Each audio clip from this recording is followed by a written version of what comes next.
Hello. How's it going?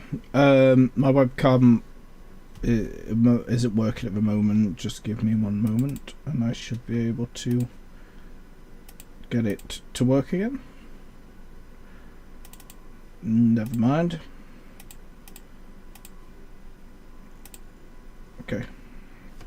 Okay, now it should be live and all good. Oh, how's it going, everyone? I'm back from my travels, and I was gonna just stream tomorrow, but I know I was kind of fancied the mood of doing an extra stream, so today we are going to be doing Twilight Struggle. Let me just check everything's okay on the stream. Looks it. Cool. I don't have my laptop set up this time, but that's fine. I'll figure something out. So, Twilight Struggle. It is a digital version of a it's a digital version of a war strategy board game released by GMT Games. It is well good. I have the board game. I bought it back when it came out, roughly. Like maybe a bit after that.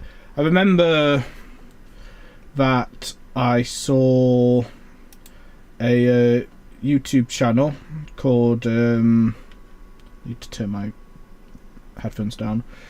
There's a YouTube channel called I don't really watch them that much anymore. The Dice Tower, and that's when they were doing their favourite games of that year, and that game came up, and I thought it sounded interesting.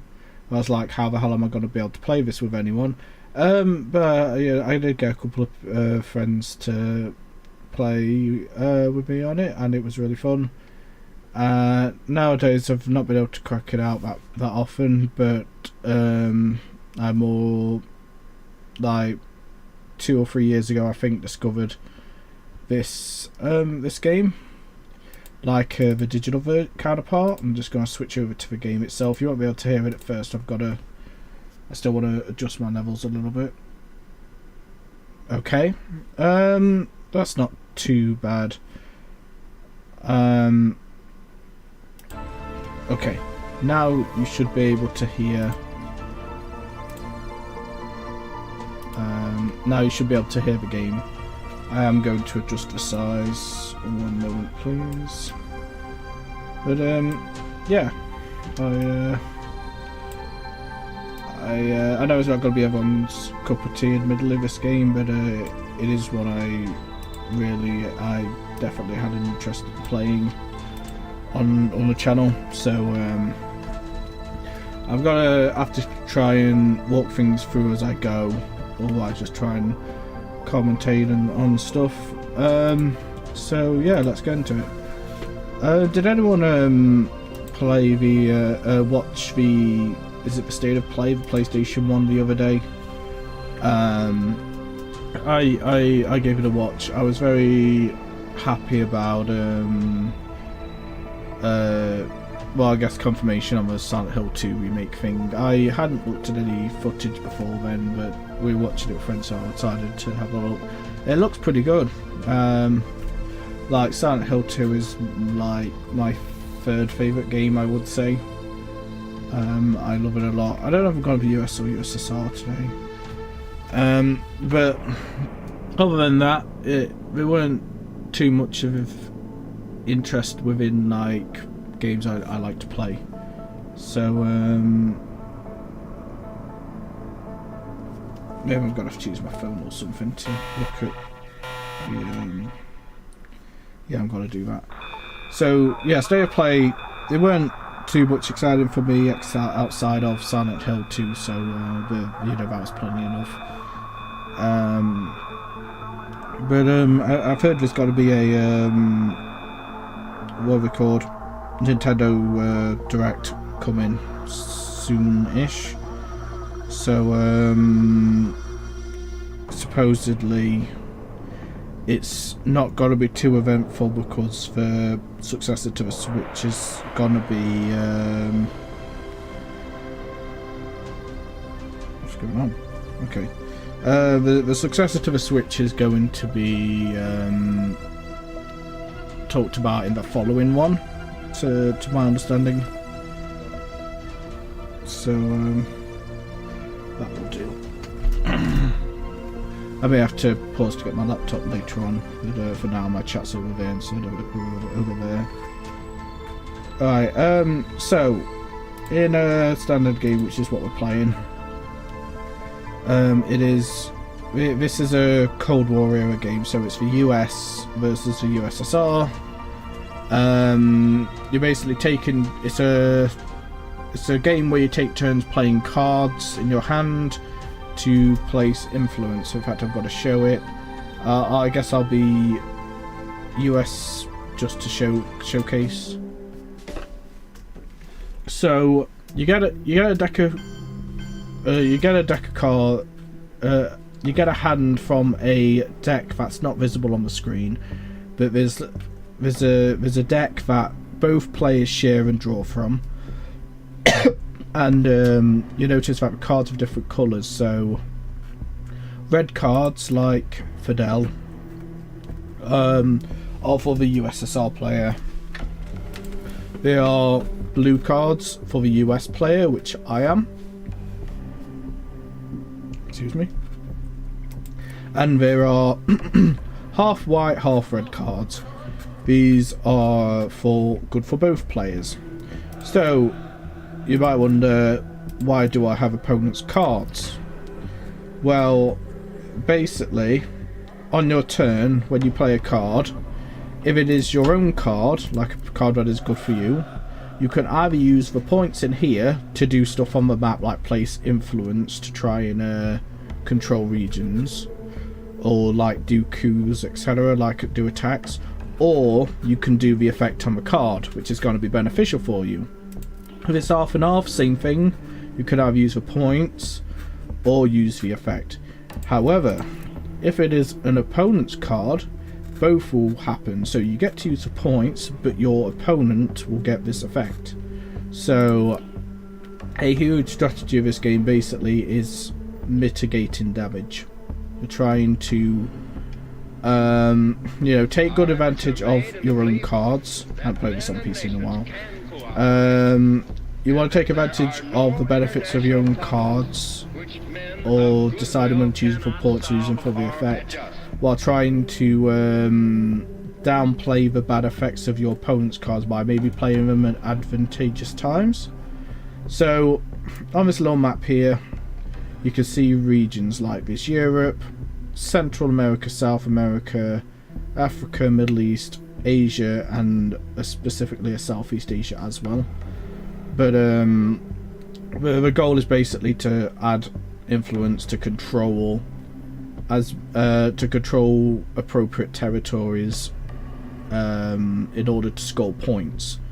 I don't have one in my hand, but they are scorecards, and when you play a scorecard, depending on who's got the most, who's controlling the area the best, will score points equal to the difference. Like 5, USSR has 5 points, here I have 3, so they would gain 2. We share a score essentially. The first person to 20 points is the winner, 20 on their side. So there's different aspects: early war, mid war, late war. You start with early war cards. All of these cards will say early war, and then as we get later into the war, different cards will come into the game, and that's basically it. So the USSR placed some starting influence in Europe. This is just a setup for the game. I'm going to do the same. I could put 7 influence in Europe at the start of the game. So you see the number in the top? This is called stability number. You need this much more than your opponent to control it. You see this white side? It's white because they don't have enough to actually control Finland, they just have influence there. But if they have enough, like Poland or East Germany, then it goes to the dark side and they control that territory.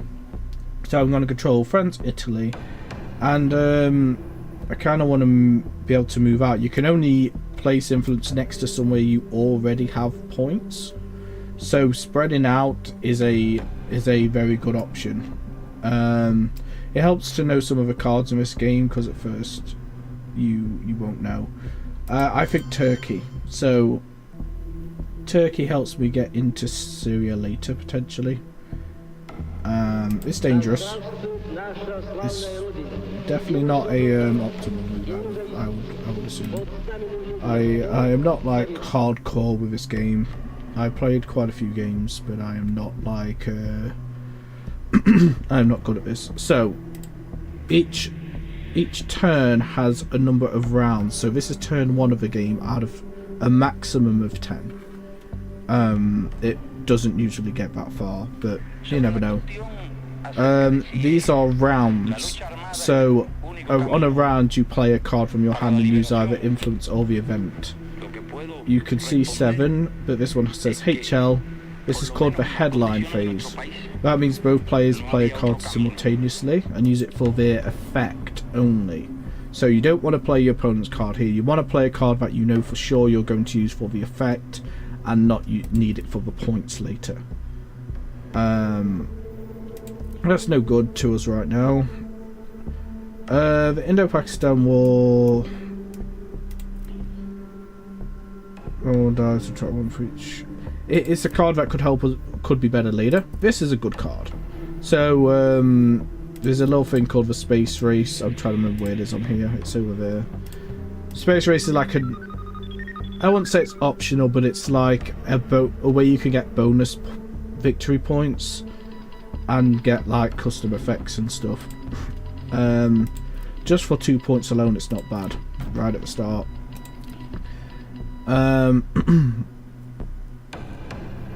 That is pretty good. I do want to use it for that, but I kind of want the option later. I'm gonna play Captured Nerd Scientist. So it says Advanced Player Space Race 1. Okay, so that's their headline card. The one with the most points happens first. So they're gonna do Warsack Pact Formed. They choose one of these options. They can remove US influence from 4 countries in Eastern Europe, which is the light coloured ones, which is only Turkey for me. And yeah, no, just Turkey. It looks like they added influence instead. Okay, so I got an auto success. So I get 2 victory points already. Now it's an actual round, like a normal round. So the USSR player always goes first, then the US, then the USSR, then the US. So my opponent goes first. They're gonna do one of 4 things. They're either gonna place influence, which they are. Okay, so the 4 in there is how many points they can put on places where they either have influence or next to somewhere they have influence. So for example, they just put 3 in Iran, but they didn't have any in Iran. However, they do have a point in Iraq, so it's adjacent, it's connected by the line, so that means they can put 3 in Iraq. And now they have 2 more than me, so they have control of Iran. That is definitely bad for me, because Iran is a very important country, because it's kind of the passage to Asia. So it's now my turn. I kind of want to use this for points. So you have an option. You have influence, which is just put tokens down. Realignment rolls, where you try and reduce the amount of influence in that opponent has in a country, though it has risks. And a coup. A coup, the more points your card has, the better chance it has to succeed. But this number here also affects how difficult it is. I'll show you, because I want to do a coup here on Iran. So, coup attempt. I'm going to click on Iran. It's gonna, what's nice about the simulation is it will actually show you what the likelihood is. So, how do I explain the math here? So, you double the stability number of a country, like, so this is 4, and then you minus it by the number of your cards, so that's 1, and that means you need, for every point above 1 you get on a die roll, you remove that many influence, and then when all your opponent's influence is gone, you place that many. So if I roll a 1, I get nothing changes. If I get a 2, they only lose 1 point, but it is enough to destabilize it, so they don't have control anymore. But I'm hoping for a good roll, like a 5 or 6. That's not bad. So I got a 3, and I lowered the def con. If it reaches 1, the player who causes it to reach 1 will lose. It's because I could a battleground country. The battleground country are these red ones. They are really important for scoring. You need at least 1 battleground country and 1 non-battleground country for scoring good points. They're going to use this for the event. So this basically just gives them Japan, and I cannot do a coup like I did there, or realignments in Japan. So I would say when you're so that was my card. As you saw, it was blue. So the event has to happen for me because they played it and it's an opponent's card. So I get Japan, and because they can't attack Japan in any way, Japan might as well be lost to the USSR. It's not a great country for them. But because they played my card, they still get to use the points. So they try to go into the Middle East still. That likely means, well, they have some points. They probably have this card, the Middle East scoring card. If they played that next round, and I do nothing here, they would score 7 points, and that is really bad. So the question is, how am I going to do this? I'm kind of glad I kept this card. I figure I really need it. I want to try and coup again. So the def con, each time I lower it, it means you can't do coup or realignments in these countries, otherwise the game would end. So the more aggressive you are with it, the more restricted you both are. But I really feel like I really need this to work. Excellent. So I got pretty much as good as you can imagine. I got a 5. So I actually have enough in Iran for control, and you can see the bar has gone from all the way over there to now it's equal. So because it's equal, if they played the scoring card now, no one would gain any points because we share the same tracker. So they gain 4, I gain 4, we're where we started. Okay, well that's really bad. The USSR starts with a China card, but the good thing is I will get this card because they played it.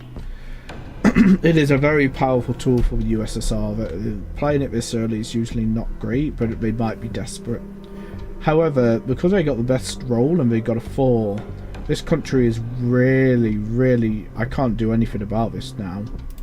Not for a while. And the def con is at 2. So if anyone does a coup like that, an attack, or realignment roll on any battleground country, or any country in these regions, the game is over.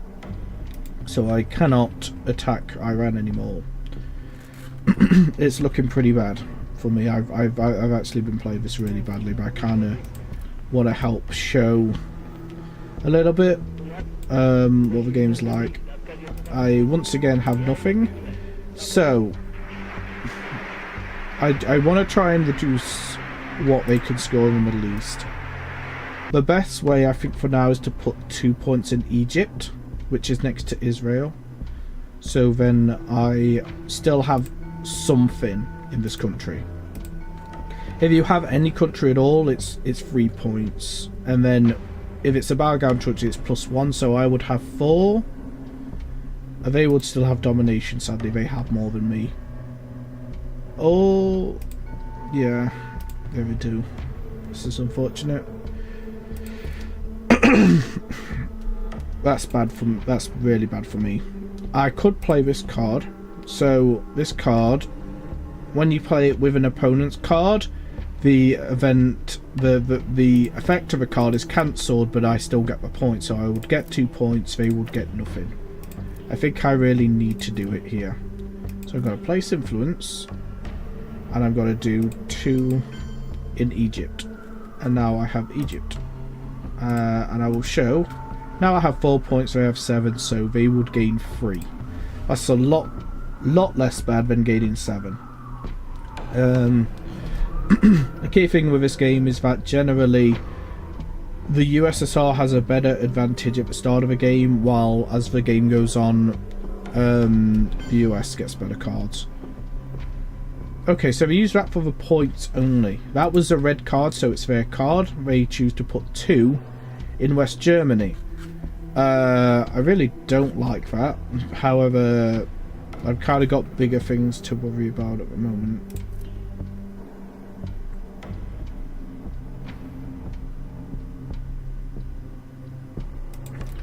This card doesn't do anything at the moment, sadly. So I have 3 more cards. I need to play 3 more cards, and I only have 3 cards available because I played a card that gets rid of another card. I've kind of restricted myself. I have to play all of these. The good news is that you can play a card on the space race, and a card played on the space race, even if it's an opponent's card, will not activate its effect. So if I really don't want Fidel to happen, or really don't want Romanian abdication to happen, I could do that. Romania, it's not ideal. They're already kind of ahead of me in Europe, but Cuba is over here. The US card doesn't come in until the mid-war, sorry. So I still have a few turns left. If out of any of them, I would rather this happen. However, I need a card of at least 2 points to play in the space race, so I cannot play Romanian abdication on the space race. I have no choice. I can either play this for points, or I can make sure it doesn't happen. And it depends really on the current situation. So my situation is really bad, just putting it mildly. I could put 2 in Libya, I guess, but it's hard to say at the moment. This has been a very focused game in 2 regions, so I'm gonna play this card for influence. I could try and slow them down in West Germany, maybe. I don't want them to just have it, so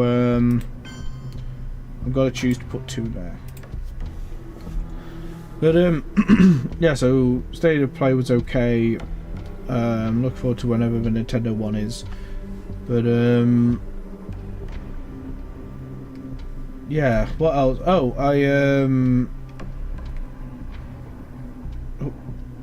okay, so add to USSR in... Oh, I forgot about that card. I hate that card so much. They just took... they removed 1 influence from Egypt and add 2 of their own, so now I no longer have this country. And it's not good again.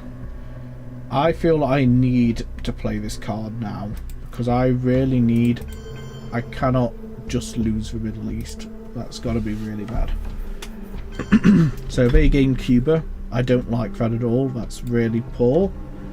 But some of the cards, like this one for example, say remove from play if used as an event.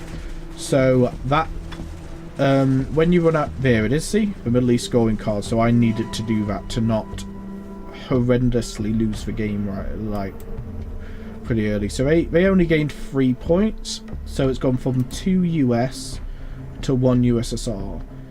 If I did not do this, if I didn't take Libya right now, they would have gained 7 points, and so they would be at 5, and that's a lot worse at this point.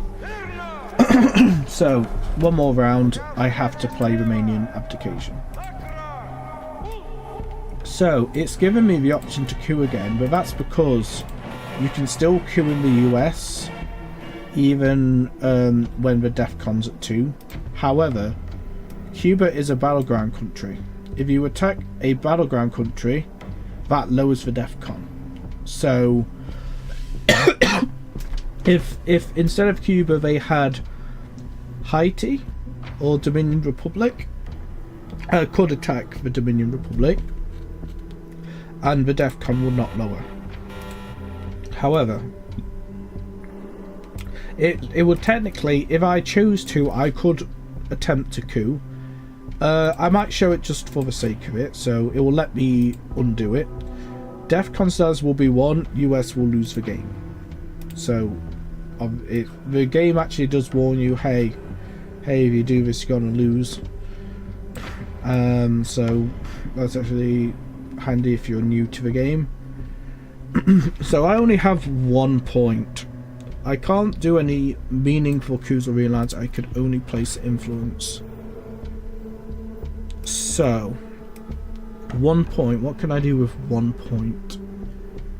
There is stuff that's worthwhile. That's kind of an important country, but I cannot take control still. It's either gonna be there, or I could try and break into Africa early. But again, Africa doesn't come in until the mid-war, so we've still got time. So now they gain Romania. So that card is really bad for me. You see? Cool. I haven't explained this part yet. At the end of a round, how do I explain this? The seeds of totalitarian regimes are nurtured by misery and war. Okay, so the DEFCON improves it by 1 when a turn ends. Poverty and strife. But at the end of a turn, a full turn, you see these required military operations. I had 5, they had 4. It needs to equal the DEFCON level at the end. If you're short by that, you lose victory points equal to the difference. So if the DEFCON was at 5 and we only had 1, if I only had 1, I would lose 4 points from the game, and my opponent will do the same. So we're on turn 2 already. So turn 2 is here. We have a headline phase again, so we play a card simultaneously, do it for the effect. This cannot be used for the effect. The effect happens automatically. So NATO is good for me. So this stops from doing any cool realignments in Europe for the rest of the game.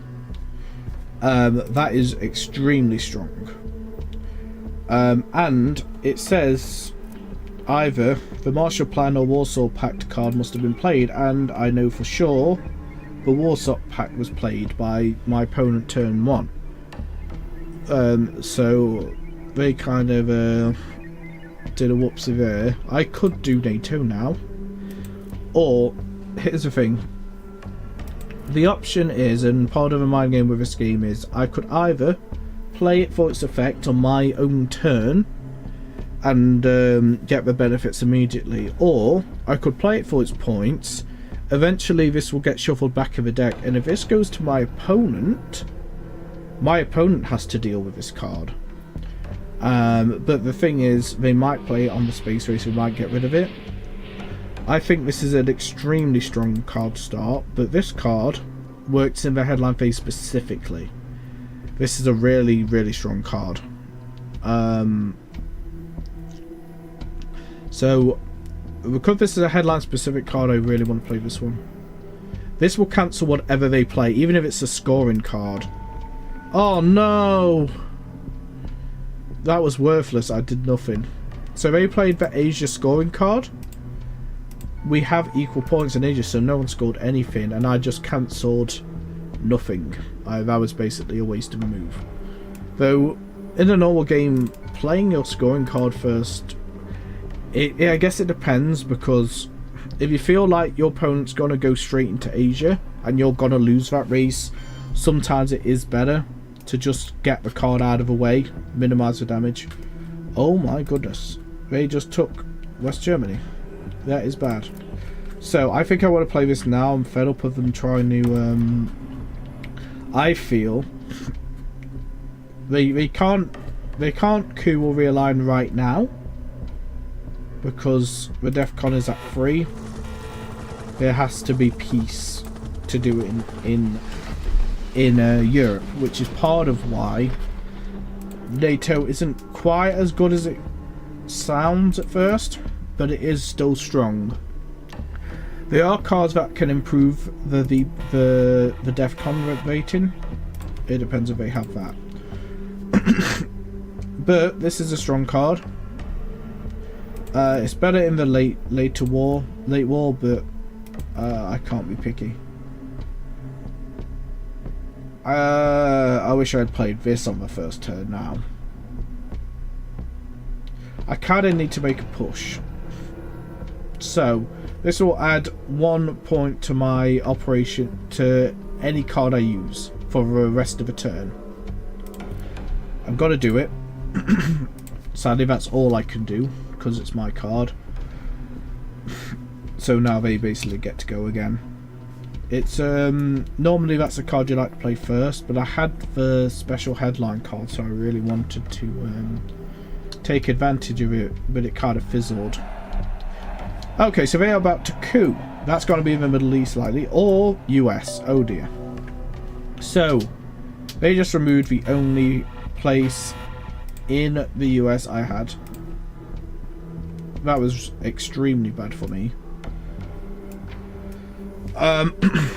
It's not over in the USA. I can gain influence by, you could put influence next to the country icon. So I can put influence in Cuba and Mexico without having places next to it. Or I have to coup. I have to attack a country. But now the DEFCON is at 2. These are both battleground countries, so I would lose the game. So I am basically locked out of the USA this turn. That's extremely bad for me. That is like disaster. I cannot afford to play that card this turn.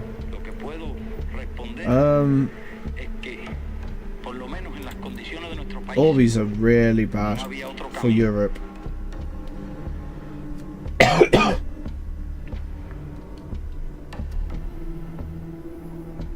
Okay.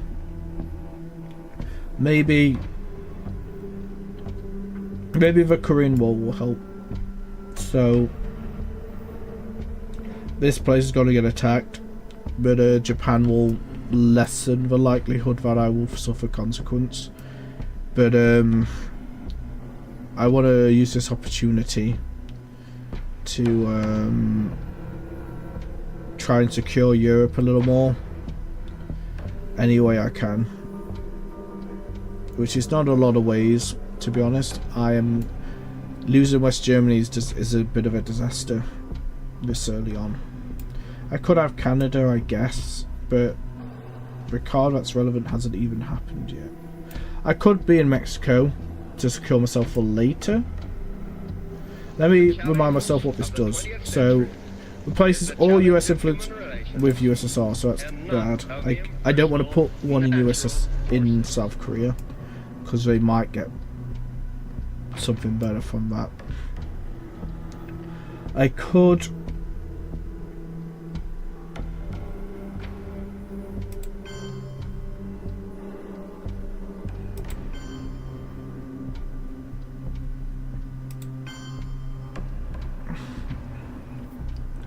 okay, so they're gonna roll a die.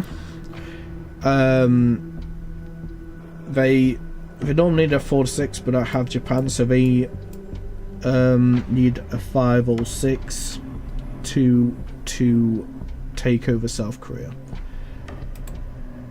So my chances are pretty good, 66%.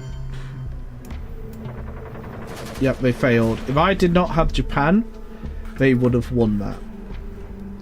The bad news is they get 2 military operations for that, so they are the maximum. However, the DEFCON is only at 2, so really I just need 2 points, unless something changes, to be fine. So every card here is an absolute disaster piece. None of these. Yep, that's bad. A de-Stalinization card.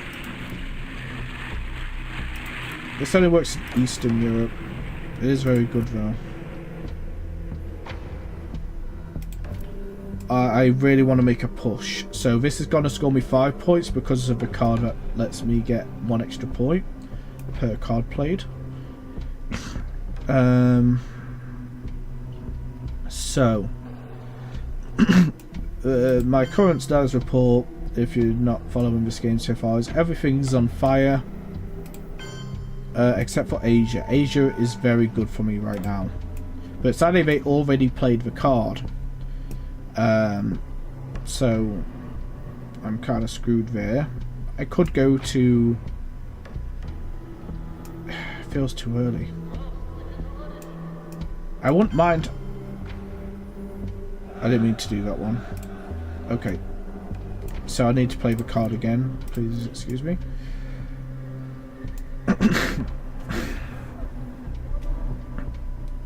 What was I... Where did I put it again? I've already forgot. Shit.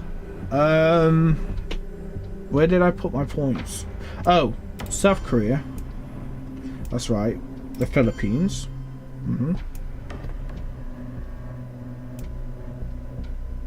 I could go into Algeria to kind of make a start, because once we get into the mid-war, the USSR definitely has an advantage in Africa. And it's not worth loads of points, but if you just ignore it, it's trouble. It's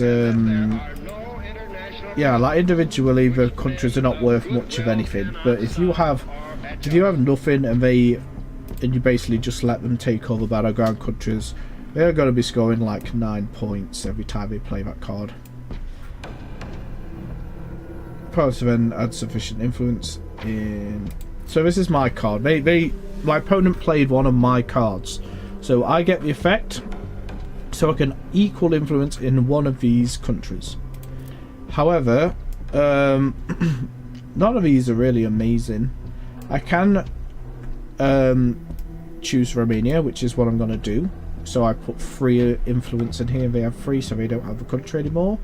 But Romania is far from the problem here. I'm just going to have to pick it. Here's Yugoslavia, which... is next to Italy, which I don't love, but they haven't really done anything with it.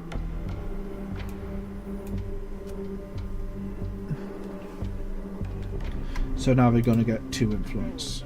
Where do they put it? I'll try to zoom out to see, but I think they put it, yes, in South Africa. So South Africa's kind of a bit of an annoying one for me. I don't love it. Where else can I go?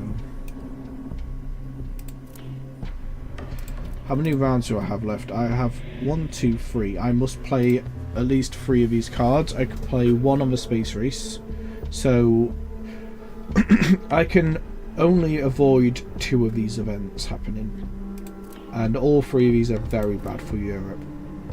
So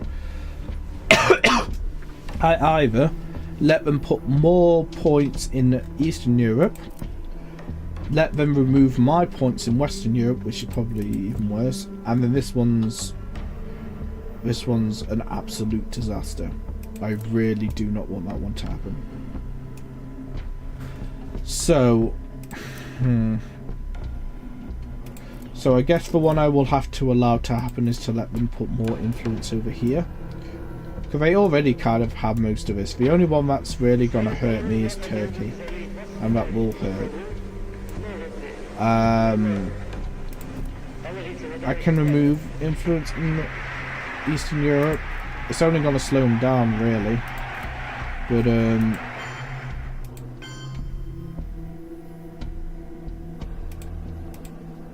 yeah, it's only one per country.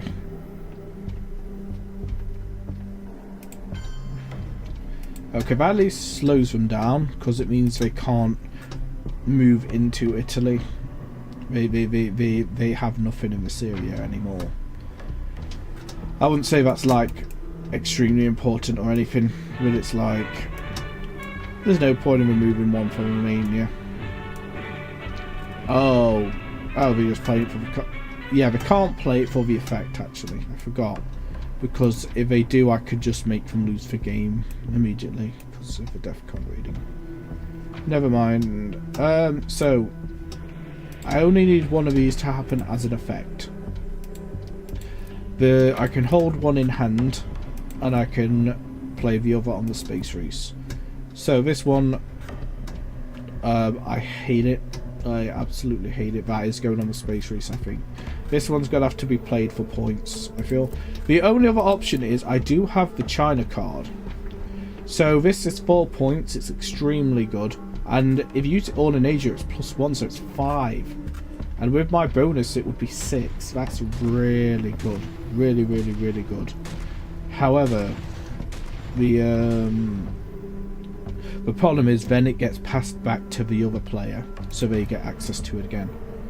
So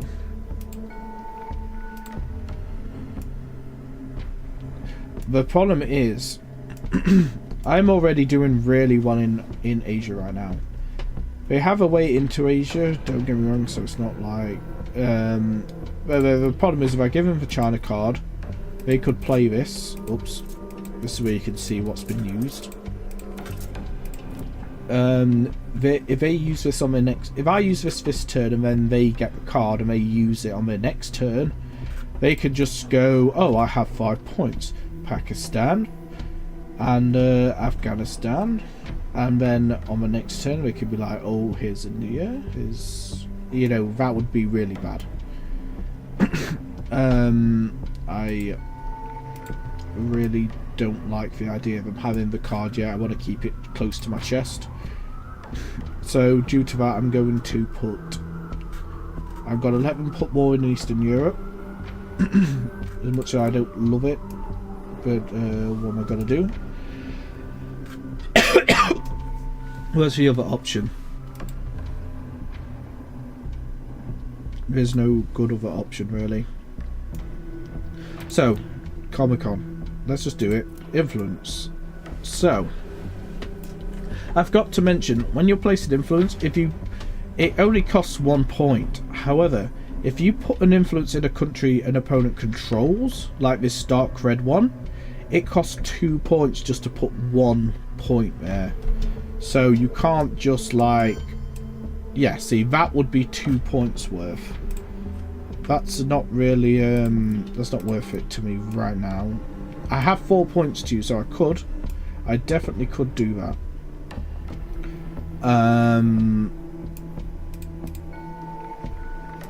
So, there's one last thing. So, in early war, there are only 3 scoring cards. Middle East, Asia, and Europe.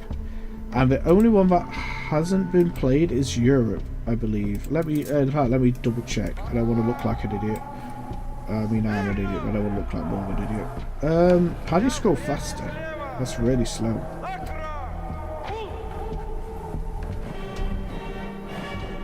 Yep, so the Europe has not been played yet. If it happened now, they'd score 1 point, which isn't the end of the world. But it does mean Europe is very important now, because if it doesn't look like the USSR have it, this turn, but it's pretty much guaranteed to come up on turn 3. So this card will happen, and I need to be as prepared as possible for it. Oh, so sorry. I do have a cold or sore throat or something today. I hope it's not, you know, that. What am I gonna do about Europe? I could destabilize West Germany.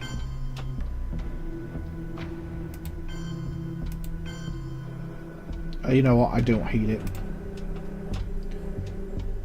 So now they're gonna put 1 point in each of 4 Eastern Europe cards. So we already have this. We already have this. I'm not that worried, except for Turkey. Turkey, I'm not gonna have control of it anymore. And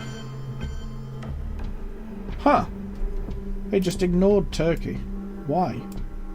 Finland really does not mean that much to them. That's a very strange move. They are playing my event, so this is one that allows play of NATO other than this card. So NATO has already happened.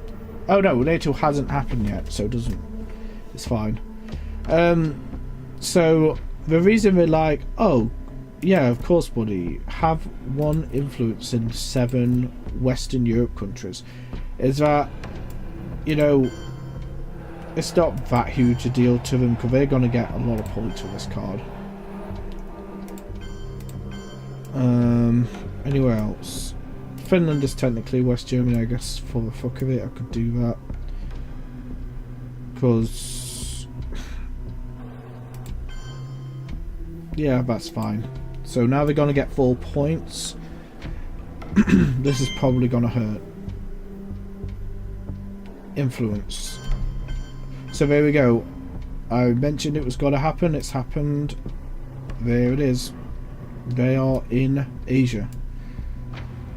So I knew this would be happening. However, that doesn't mean I have to be happy about it. This one on the space race. So this card will not trigger the effect. That's a handy part. And I succeed. I needed a 1 to 4.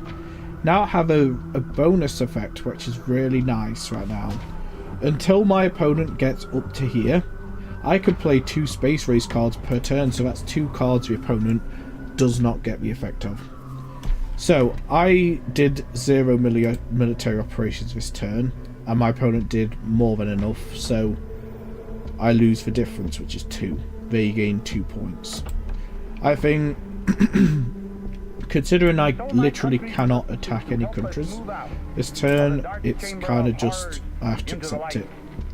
So, turn 3, the DEFCON is back up to 3, though I think my opponent is going to wreck me. See, here it is. I have the Europe scoring card. And now, the early war deck, because we ran out of cards, the discard pile, so this one, has been shuffled back into a new deck. So all those cards that were not removed from the game, like these ones, are gonna come back. Some of which could be bad. So, Europe. I have a choice. So, I can't really make an aggressive play in Europe, sadly. So, I'm not really going to gain any more points than I already have. So, I feel I want to do what my opponent did. I want to play it now, and I want to minimize the damage, and I want to focus on Asia. And now I kept the China card, so actually my move into Asia, what I do in Asia, is going to be a lot easier than it would have been otherwise. The only problem with Asia is I cannot attack Pakistan still because of this. So I cannot get over here at all. It's going to be slow. Let's put it that way. Any movement I make into Asia is not going to be great.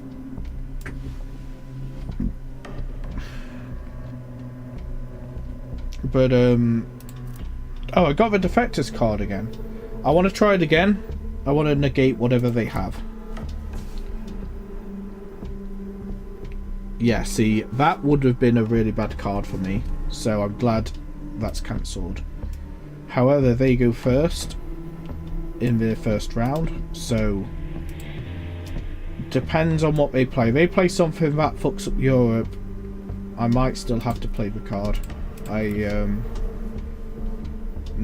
though I'm not very fond of it. So we're going to coup. Wow, really? Come on. So they attacked Libya and they took control. And now the DEFCON goes back to 2. And now I'm stuck again. And now they just made a big push in the released.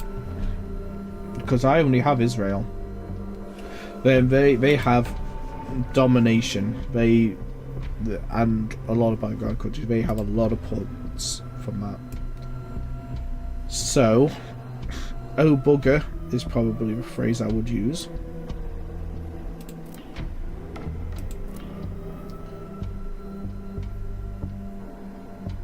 I kind of want to make a move now. I don't want to wait. So I'm going to place influence.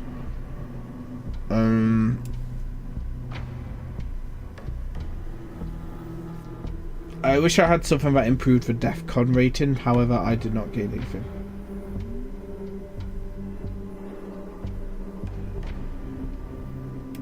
So, gotta do that first. Put 2 in Malaysia. I'm gonna put 1. And the reason I'm not using the child card yet is I just played 2 in Malaysia.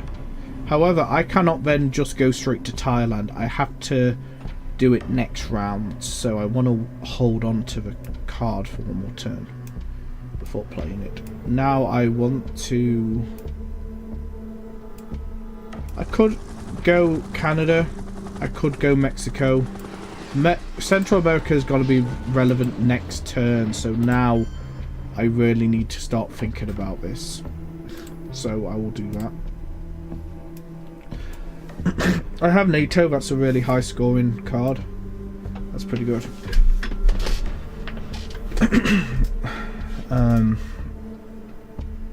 But yeah, this simulator is extremely good.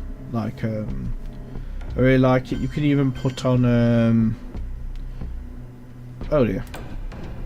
Well, Israel is yeah.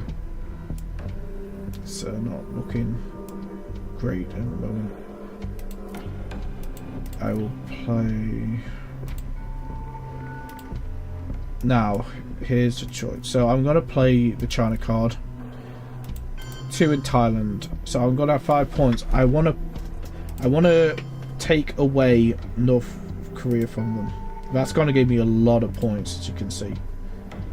And that makes it harder for them to get it back, and I will play the Asia Scorn card right away unless they do something drastic. They might, for example, move into India, which would take away my domination. No, it would. It'd mitigate the damage. Alright, Taiwan is a battleground country for scoring purposes. That's something, at least. So they just destabilized Israel. They must have the Middle East scoring card right now, and so this has just become really critical. I need to do something about this.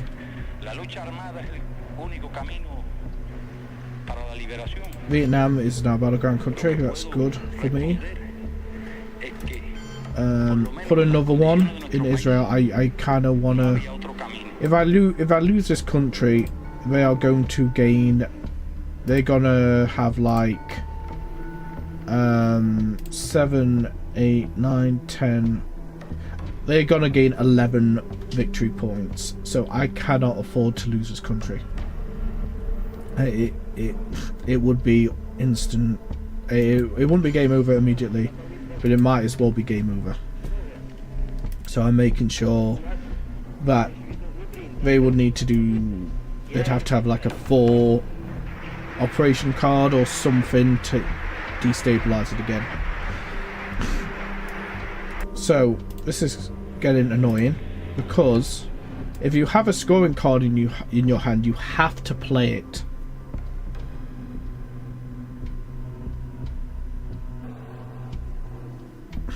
Okay, so how do I explain this card? So this is my card, but they played it. So if the effect happens, they had to discard a random card from their hand. If it's my event, I get the event card in it. If it's one of their events, if it's a USSR card, it gets discarded. So I get this. Remove all USSR influence in one uncontrolled country in Europe. The only one that... Oh shit.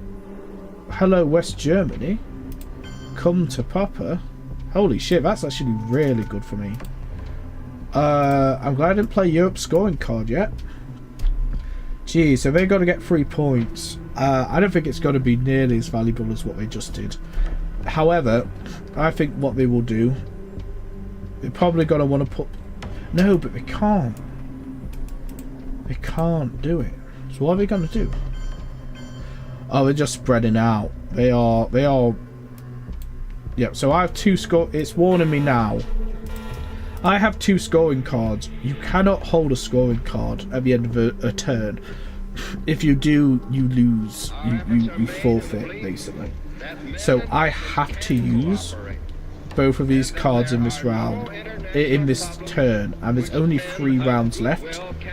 So the good news is that's going to score me quite a bit of points. That's going to score me quite a bit of points. So Asia first, since it scores me the most straight away.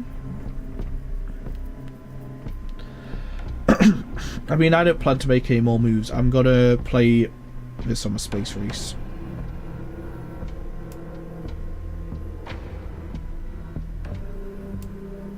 Oh, I hate this card so much. But it is... but I would have been able to stop it, thankfully. They put 1 in Saudi Arabia. Just to gain further points, basically. So, I'm going to play the Europe scoring card. Gain 5 points. It's looking pretty nice. However, they must have the Middle East.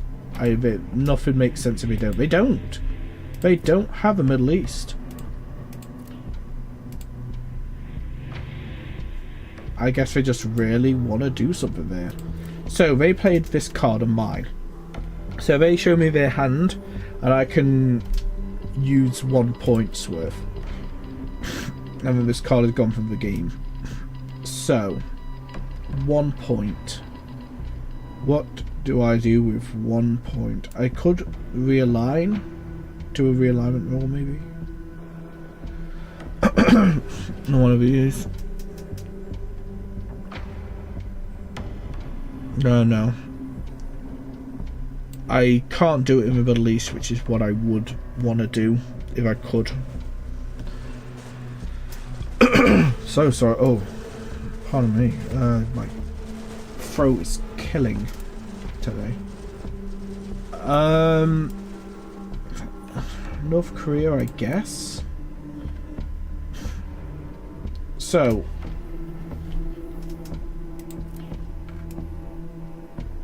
Anything? Could I do anything better? Probably is the answer. I could take Canada, though I'm not stoked on that. That's because the only card that Canada matters in is not really that great of a card, to be honest. Oh, Mexico. Obviously. Yeah, so I just went from having nothing to having from 0 to 2. So that's really helped. Now they get 1 point for playing one of my cards. They are putting influence, and they're going to put it in Saudi Arabia, no surprise. So they're 1 away from having that. they cannot have control until they get every battleground country. So as long as this one's staying, I'm okay. This card is an absolute disaster for me. I want to play it on the space race. So I need to roll a 1 to 3. I would also get 2 victory points for being the first one to get there. Come on. My opponent's basically just ignored this part, and it's really helping me right now. 1 to 3. Damn it. So again, I did no military operations. They did. They will gain 2 victory points. Now's a big turning point. So the early war is over. We are now in the mid-war. However, that doesn't mean that the early war cards are gone. The early war cards are still there, but now the mid-war cards are shuffled into the deck. So now we're gonna get a mix of early war and mid-war cards. And yeah, we're gonna be getting some pretty powerful cards right about now. Let's see. Hello, that's amazing for me. Holy shit. I have time now. So these half and half countries are Southeast Asia. If you gain a victory point for each of these you control and 2 for Thailand. So I'm already almost at the most I can do. I could have there, and there. However, the risk is that the computer will realise what I'm doing.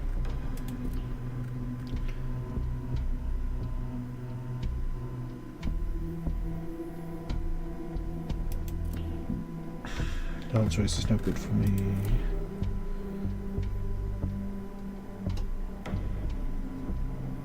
That is an extremely powerful card, by the way.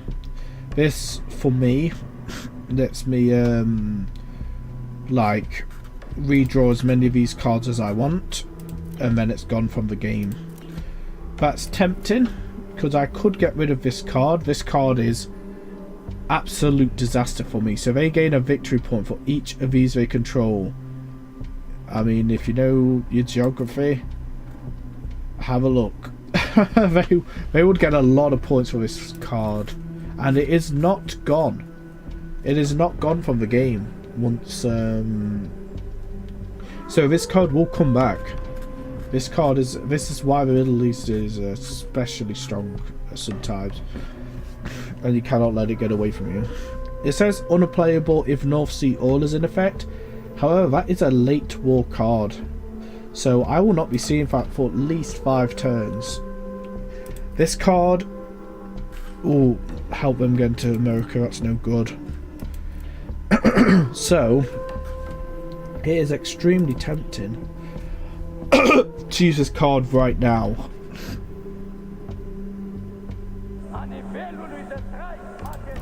Yeah, well. Oh. So they improved the DEFCON. That's good. And then they're gonna get 4 operations, so that's not good for me. They're about to do a lot of shenanigans, and they might coup. They might have increased this just to coup Asia. If that's true, I'm in a lot of bother. It is true. They only got a 1. Jeez, man. Well, that would have made me lose quite a few points for this card. However, this is not true. So this card is no good to me right now. So I'm going to discard that. I'm going to discard OPEC. I'm going to get rid of colonization. I'm going to get rid of this card. I'm going to get rid of this card. See, this is really bad. I cannot let them get this card right now. So in a way, the problem with discarding this is if they do manage to get their hands on it, Israel, well, it's not going to be good. I'll get rid of it. Though I feel it's going to be better. I have never seen a hand this good in my whole time playing this game. Holy crap. These are all my cards. That is That is really good. Yep.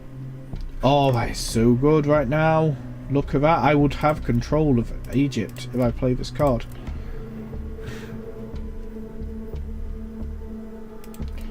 That's a good card play straight away. Oh, I hate this card.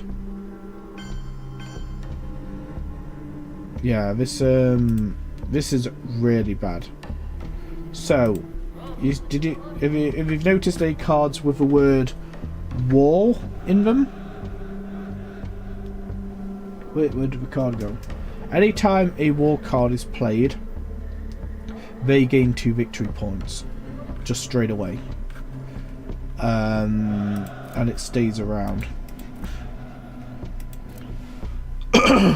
So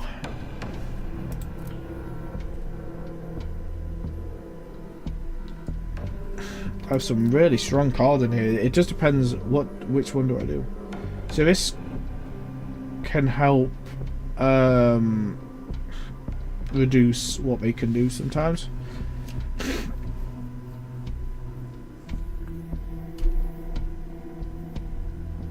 But it's kind of risky. I really do want the points. So I need Thailand back. That's really necessary. I think I've got to use this for influence. I've got to take Thailand back. I could have that to be greedy and have an extra point, though it might give away what I'm doing. And lastly, one more point. I see here. We're going to be making a push in USA soon. So, not too bad. I'm going to play this card next turn. So, if they don't do anything in Southeast Asia, I will get 6 victory points out of the 20 I need. Oh my god, this card. But it's realignment. So, you got to get to see these. So, realignment, how to explain this? We basically both roll a die. So the blue die is mine, the red die is theirs. And I add a point. The player who has the most influence in that country gets +1. But the player also gains +1 for every adjacent country they control. So they get +2 on their die, and they get to do it 4 times. So before is a realignment only costs 1. So we've got to do it again. Jeez. Okay. So just like that, I have lost Israel. The good news, the silver lining, is that I got this card. And that's got to let me get back into Egypt with control as well. Okay, I lost South Africa. They could do it one more time.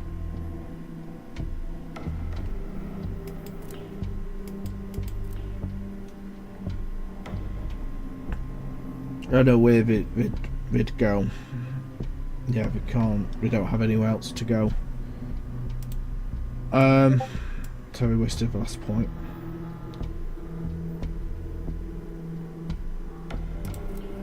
So I want to play Southeast now.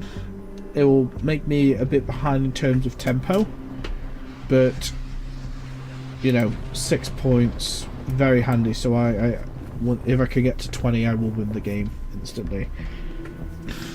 The next part of the plan is I'm calling their bluff. I don't think they have the Middle East scoring card. If they do, I'm screwed. Oh wait, no, that's not the card I thought it was. They're just playing it for influence. So we make a quite way there. Now is the time. Just in case they do have it. So I removed 2 influence from theirs for me and added 1. I already had 1, so now I have Egypt. So it went from them having like 10 points and now they will only get 4 points. So that made a massive difference. The only thing is now I need to keep keep up the offence. Oh, okay. They are not using it for the space race. So they failed. As you can see, I have the control of the country, so I have 1 point. They control the country, so they have 1 point. So this does not affect the rolls at all. So I just had more, so I don't lose anything. If they had influence there, they would lose influence. So realignments are very risky. If you have influence there and you lose the die roll, you will lose points. So it's risky. They did nothing to me. They could do nothing. Oh, and I forgot to say, there's an extra round when we get to the mid-war, so I still have 4 cards to play. I'm not interested in the Space Racer's turn because all these cards are super good. This effect is not any good anymore, but 3 points is super good. So this is going to help me in America. I want to save this card. I want to wait till next turn to use this. So I could play it for 3 points if needed. Add 1 in Panama, Costa Rica and Venezuela. So that is going to help quite a bit. I'm going to play this now. And look at that. I have really crippled them already in the US, both south and east, though we still have a lot in the south. However, now I'm going to try and make a push. The Middle East is still not looking great, don't get me wrong, and I will try and work on that as well. Okay, this is Africa. Oh, they played for influence, never mind. So they took back Panama. I'm not fond of that. However, I can attack Colombia for points. How many? I have 0. And I need at least 3. So I'm going to attack. I've got to do a coup. I'm going to coup either Panama or Venezuela. Panama, I think.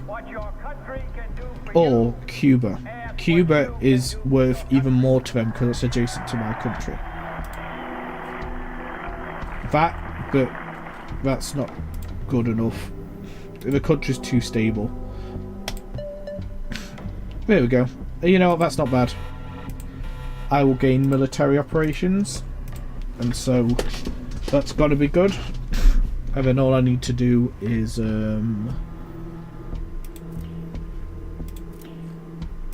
I need to do is put some influence there, which I can do with this card. The China card, okay. They're using it. Why? I guess they're desperate? Yeah, they are. Okay. I'm just gonna undo everything they just did. 1. I could go 2-3, I guess, but is it really worth it? Not really.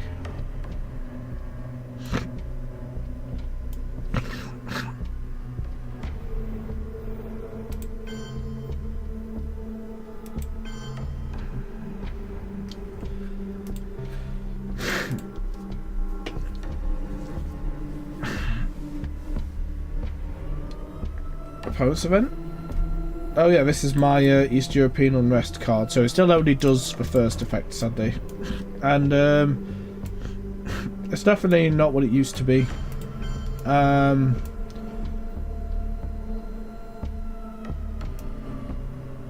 don't see a point in removing any Romanian influence at the moment.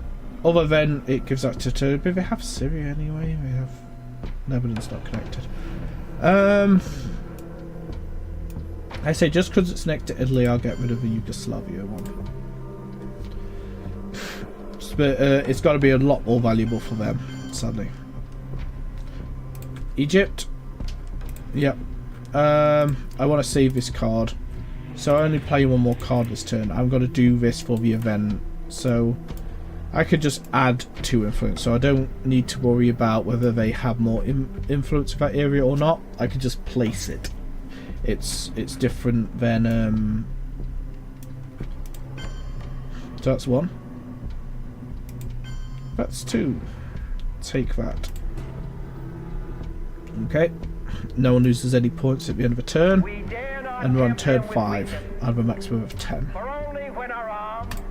Defcon improves by 1. And then we have another headline phase. This card is dangerous.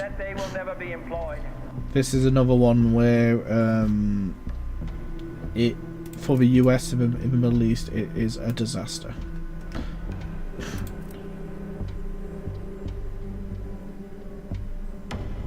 Alright, so this card is insanely powerful.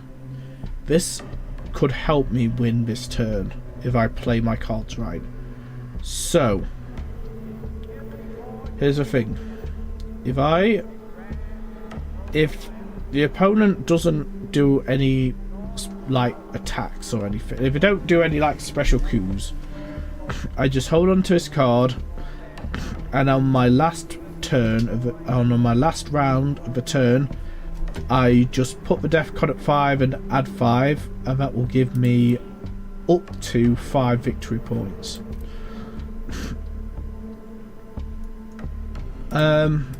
So that wouldn't be that strong really.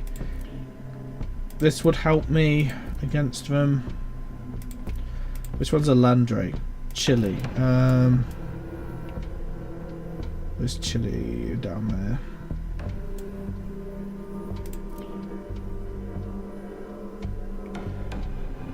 That would help.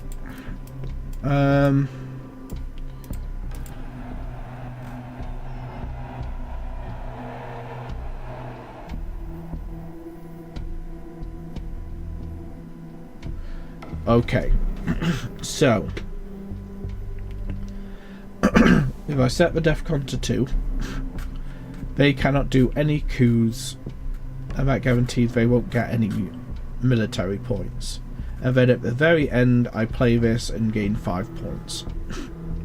That sounds good to me. Headline. They are playing the Africa scoring card, which Africa's not that many points. Doesn't earn that many points, but it earns enough. So they'd gain 5 points for this. Pretty annoying, but that's the thing with Africa.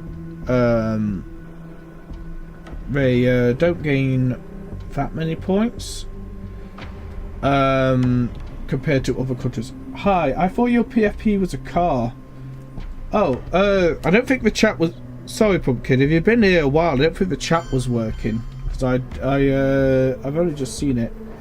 No, it's just a yeah, it's a logo that a friend did for me, but I did commission it. I see it in the stream now. That's weird. Yeah, try to see how it looks like. I see it a bit. Yeah, I'm not really a car guy though. I don't know the first thing, sadly. Wait, what did they do?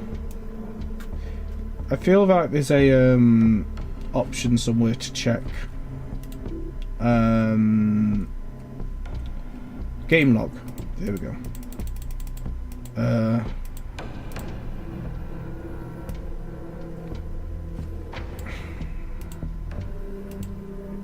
Turn 4. Yep. Right, turn 5. Sorry. Here we go. So expand. They played salt negotiations. Place influence 2 in Egypt, 1 in Panama. Right, okay, that's not good. I'm technically winning on paper, but I am doing pretty badly this game. So this card would help me right now because I'd gain a victory point, which is alright, but I can kind of undo some of that damage. So the Middle East one is a bit better, though I still would lose a lot of points. I need to I have to do something like next turn, because if they have a Middle East scoring card, they are going to play it right now, and that will kind of even out the game again, and I really do not want that. I have to get rid of this. This card is insanely bad.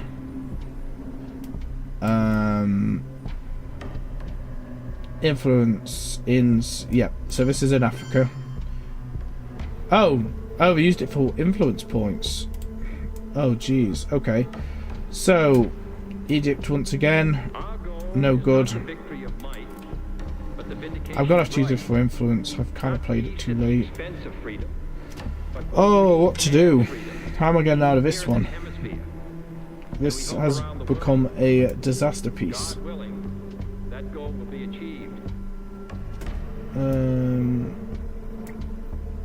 So, if you're new to the Stream Pumpkin, basically these it's like an area control kind of game. So I'm blue, which is the US, and they're red, which is the USSR. So if the bar is in the red, they will.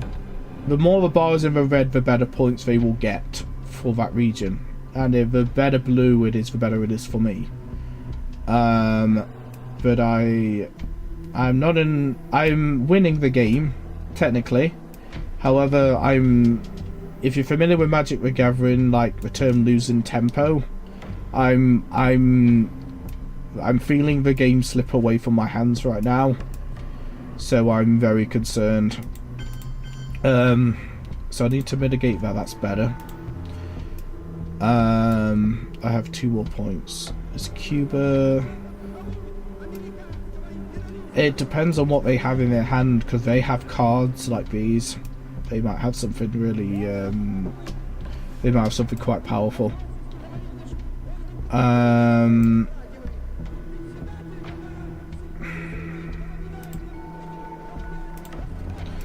have Asia pretty locked down, though it could be better. I've mostly abandoned Africa at the moment because this is a problem. So I think this will give me at least presence, so that's better already. But what do I do now?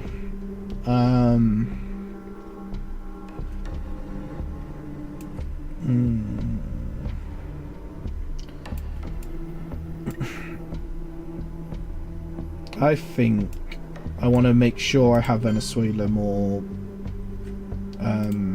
I want to make sure I have it. So that's their turn. They've got to play a card. If it's blue, it's one of my cards, and I get part of the advantage of the card. If it's red, it's one of their cards, or half and half. It's either player. So this is their card. They're using it for 2 points. They got to put 2 points on the board, like that. So that's bad. They must have this card. I don't understand why they're doing this otherwise.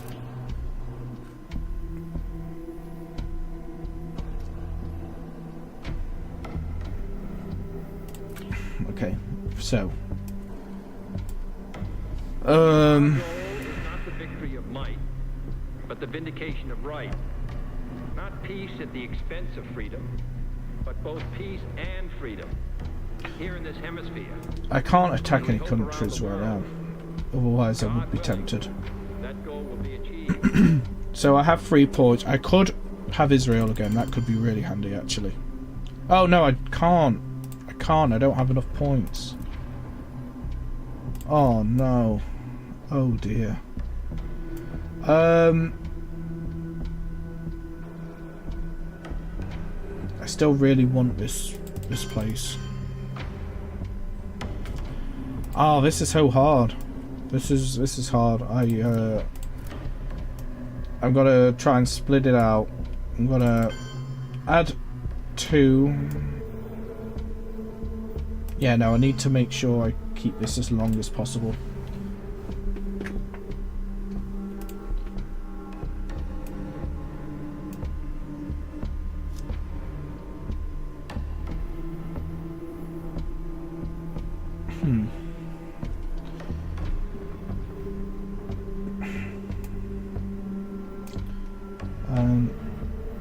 US, yeah. So this is my event. I get to the VP, which is extremely good. They're gonna try and change Venezuela. So they failed, which is very unlucky for them. They should have got that. But they get 2 tries, so they get to try it again. If they roll better than me, or even the same as me, I will lose some influence here. They gotta try it again. Same place, right? Just thinking about it. Yep. Oh no! Oh, they went after Costa Rica. That was a surprise. Why would they do that? Costa Rica, so... it's not a bad move, I guess. It stops me going there, but I already have influence here. That was a really bad computer move. That was really strange. In terms of like the AI in this game, like I said, I'm not like an expert player at this game. I've played a few games with human and AI opponents. I would say the AI is like it kind of has a mix of sometimes doing really good optimal moves, and then sometimes it's kind of like interesting choice. I wonder if it's like partially random whether they're gonna make a good move or a bad move. There is no difficulty setting, which AI seems like a nightmare to program for, so I don't blame them for not having difficulty settings in this. However, a good way that they've kind of combated that, I guess, is you can have a handicap, which is I think a good compromise. I have to play 4 more cards. Okay.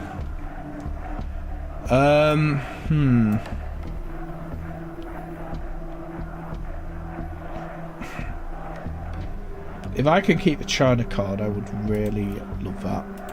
That's going on the space race. I don't like that, but I might have to do that. Southeast Asian, I already have. African is good, but I have a bad habit in this game of abandoning Africa just because you don't get that many points, but I said before, it can be really dangerous. I might use it because if I can get in Nigeria, that's a battleground country because it's red. Zimbabwe, and then I can destabilize these 2 countries. But I kind of want to focus first on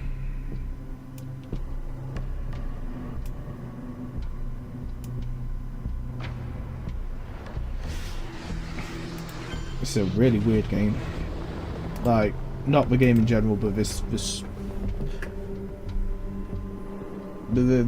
I'm not used to when playing against the USSR, I'm not used to having America in this bad of a state. Oh no, not this card. Okay, so we're gonna get to see my hand, which I suppose for an AI, surely it must already have some understanding of that, but I don't know how it works exactly. So they just took Cuba back. Figures. So I'm gonna do this. So I'm gonna bring myself into Africa a little bit more. Oh, I can put myself in Burma. Oh, that's really good actually. That's really good. I'm gonna play this card actually. Let me think. I think I want to destabilize these 2 places. That makes sense to me. So, if anything, especially with the way I've been playing this, just will mostly just slow them down. Central America, see, I did call it right, so we did have this card. 4 points. It's kind of I'm just gonna have to accept it. I could have gone into Cuba, I guess, but it's kind of just, I don't know, it felt like what I did was a lot more beneficial in this turn. So this card, I'm getting rid of it. I'm gonna put on the space race. I need a 1 to 3. Oh, again, failed again.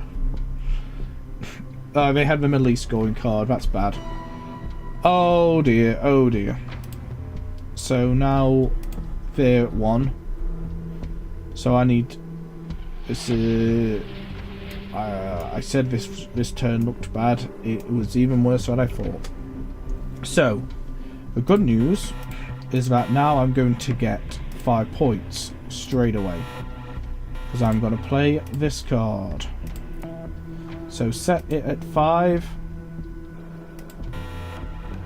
And I get 5 military operations, so now I will get 5 victory points. Guaranteed. Hell yeah. So at least it's back on my side of the chart. I'm back in the lead. But I'm still cautious. The US does get better as the game goes on. So I should be able to start clawing it back. But it's far from a guarantee in this game. There's so much that can happen. So, now what is the question? So, this card's... I cannot afford to play this. Right now. I'd say with this card, if once I've played the China card, and I give it to them, they'll gain 1 victory point, which is not amazing for me, but you know, it's not too bad. Each battleground country, how many would that be? So 1. That's no good. So I have South America scoring. It's not at the moment. If I scored it, no one would gain any points. It's 3 and 3. It's the same. But I could, if I have something that lets me make a push, that is an incredibly powerful card. This is one of the best US cards I would say in the game. Puppet government. So I can add 1 influence in 3 countries that don't have any influence at all. And I can use it once, but it is US exclusive. It is a very powerful tool. All players crew attempts in Central South America +1. That could be, if I decide to be aggressive, that could do a lot. That's really powerful. I've got a lot of good cards this turn. This LMV is a... It's a little risky. Just gonna be honest. That has come back at the perfect time. I can use this to try and take Pakistan. So I think the time has come. I'm gonna use this. Oh no. They are also pushing in America. This is really bad. So they're going to put 2 influence in any one of these countries and then make a free coup or realignment. That's extremely strong. So they have exactly the same idea as me. They put 2 in Argentina. Why did they not do a free coup? It was free. Why did they not do it? Or can they not? Because it's in the headline phase. I don't remember that being a rule. Why did they not do it? Or is that what it's thinking about right now? No, it's not. It's played my event, okay. So, son of a bitch. Okay, so, oh no. Add 4 US in Asia. Influence in Asia, no more than 2 countries. So, this is definitely good.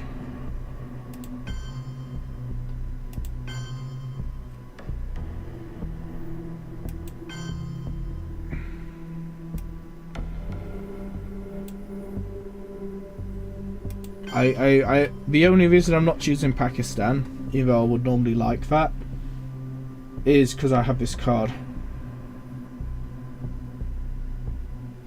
I believe that this nation should commit itself to achieving the goals. Oh, but it has less of a chance of working. Okay, I've changed my mind. Right, so 2 here. So I nearly have Dolph. I will choose Pakistan. Yeah. But now they gotta get 3 points. They gotta do something bad to me. Why is this not working properly? Weird. Right, coup. That's not good. Oh, they failed. That's a surprise. So they are also I have South America. They either maybe because of now, maybe it's the way I have South America, so trying to defend, or but it usually does a good job of hiding, like pretending not to know what you have. So I don't know. But it's coming for America. They are on the doorstep. So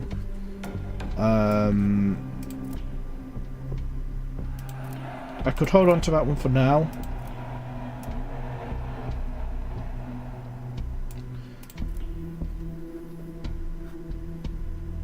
This is incredible. This is such a good event. So I can move 4. So I have a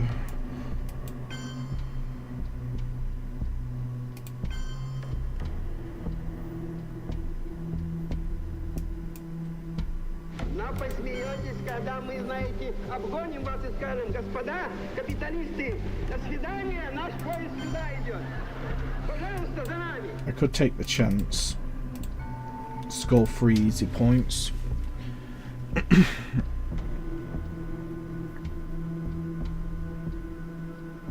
I think it depends on what they do, I guess.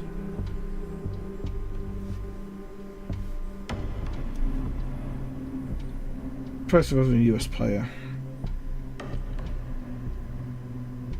Okay, so that's kind of nice. Okay, yeah, they are they're just trying to take it back. That's understandable. However, it's annoying, so I'm gonna have to do something about it. I'll just give him Chile. I would rather not.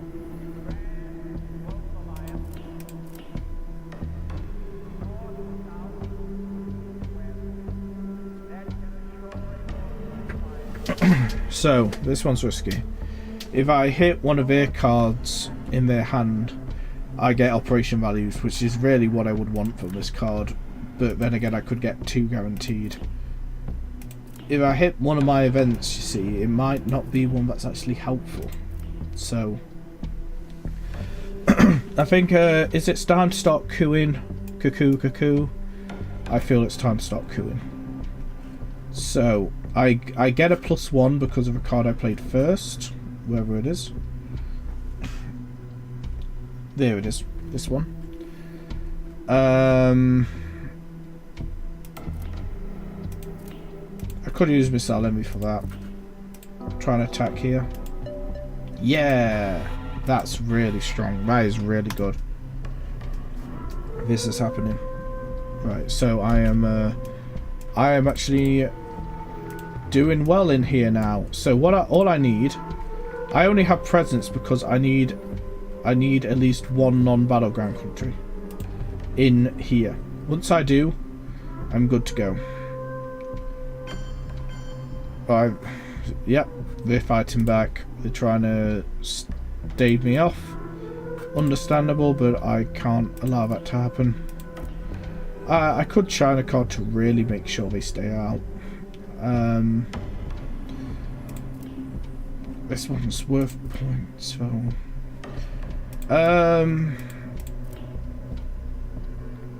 I might have to use the China card. I don't love it. I really don't love it. And you know what? No, this card isn't that helpful actually, really. Oh, damn it. Damn it. I mean, with that roll, even using the China card would have only done a little bit of damage, so it would have been a waste. Oh, I was really hoping I could have made a big push here. Influence, yep. And so, my fellow Americans, Okay, they took Chile. not So I could do this. Just make sure I have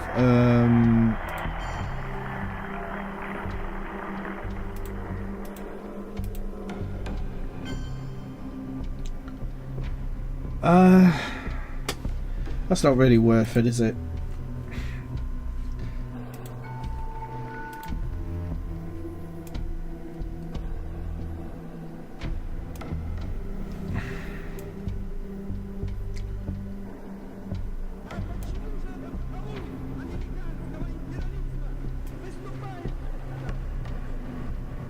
Oh dear.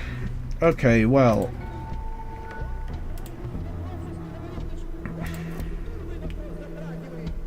I mean, what would I gain for this anyway? I would have 1, 2, 3. 3 victory points. That is good though. That's the problem. I can't coup. I cannot coup. And it annoys me. I would really like to coup right now. Problem is, taking Brazil or Chile is not. It's not worth it anymore. I think I'm gonna score this. Because I'm worried they might do something to make this even worse. I'm gonna take the L on South America for now. As painful as that feels. 3 more cards to play.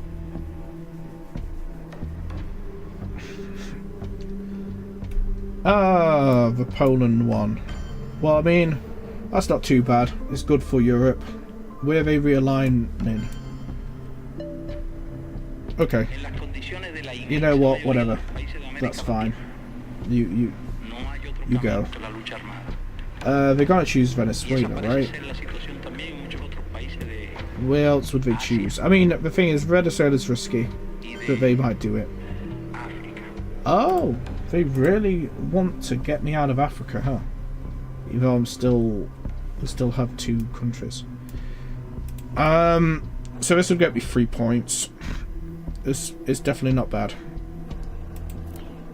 I believe that this nation should commit itself to achieving the goal before this decade is out of landing a man on the moon and returning. Do I have 3 plays left? Okay, I think that's fair. So I'm gonna play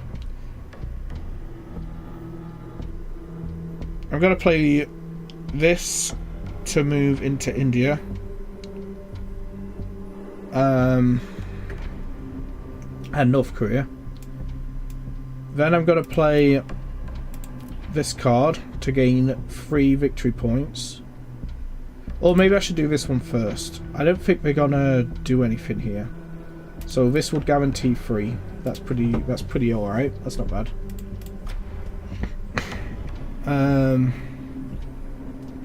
Yeah, oh, what was I saying? Don't remember. Oh, I wish this cold would go away. But, it is what it is. Okay, so Vietnam revolts. Oh, I forgot. I just realised I took Vietnam earlier, thinking, oh yeah, that's got to be workable points. No, it wasn't.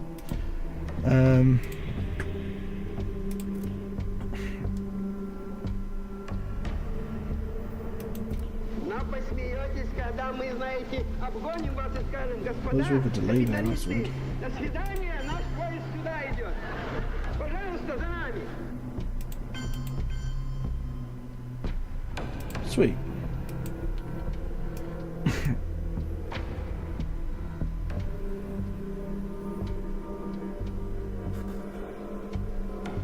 Okay, Space Race it is. They're actually making a move. And they failed. That's relatable, bro.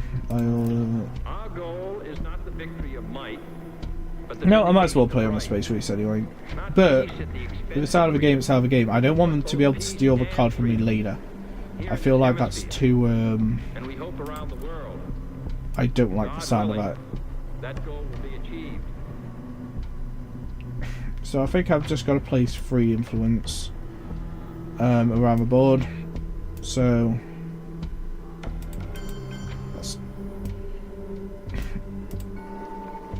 yeah, look at that, 16 points, man. That's all. That's insane. I mean, Asia is like, it's secured. If I get the Asia scoring card, if I happen to hard draw it, the game is over. It is. They are cooked. It is done. However, if I don't, obviously the game continues. But oh, now here's a question: do I put 2 in Afghanistan? There's no point in extra points yet. I need to keep Pakistan. If they attack Pakistan or North Korea, you know, it's gonna start to get painful. I think North Korea's more. This lets them in, which I really don't like. However, this also kind of does, and it's next to their superpower. Yeah, I think that's probably gonna be best. So they're gonna gain 1 victory point. I'm gonna have to accept it. No one lost victory points. Excellent. So now we are on to turn 6, I believe. That card's finished. Turn 7. Holy shit! This is the last mid-war turn. So on turn 7, a max of 8. The times are on the side of peace. It's over. I won. I just won the game. Get fucked, idiot. And they are the USSR, so they don't have the only card that can stop this. They are done. Yes! Yes! Yes! Oh, that is satisfying. I have never had this much control. I've never had control over Asia before. This is crazy. Oh, well, that was a bit of a dick move, but you know, whatever. I should still win the game, right? Okay, let me think. So I won't have control. I'll lose 1 battle. I should still win. Let me have a look. 13. I am too short. I am 2 points short. No. No. Wait, how many?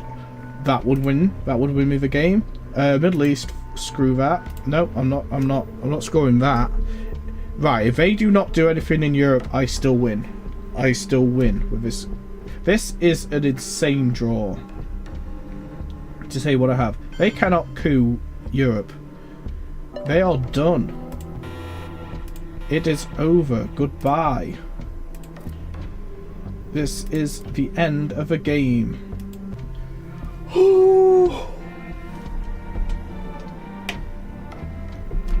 Excellent. Player through honor and courage vanquished the forces of AI player. The game was ended by victory point tracker. 24 points! Oh, I'm actually really glad I captured that one on video. Getting Asia was insane. Oh yeah, that's the first time I've won as USA on the computer version on Steam, because this game is also available on phone. You know, if you like the look of this game, honestly, I find it really rewarding to play. It's got to be difficult at first. Like I remember when I'm pretty sure the first 2 or 3 times I played it on table, I was playing it completely wrong, trying to understand the rules. But for like especially for a war game, it's on the lighter side in a way. There's a bit more of a chance element. There's cards and there's a lot of reminders for stuff, and the electronic version makes it even better. I kind of want to have one more game. Let me look at what time it is. 3 o'clock. That's not too bad. So like it has a rule book that tells you everything you need to know. I've never played with a Chinese Civil War variant. I've seen it on my board. I really want to also get the Turn 0 expansion, because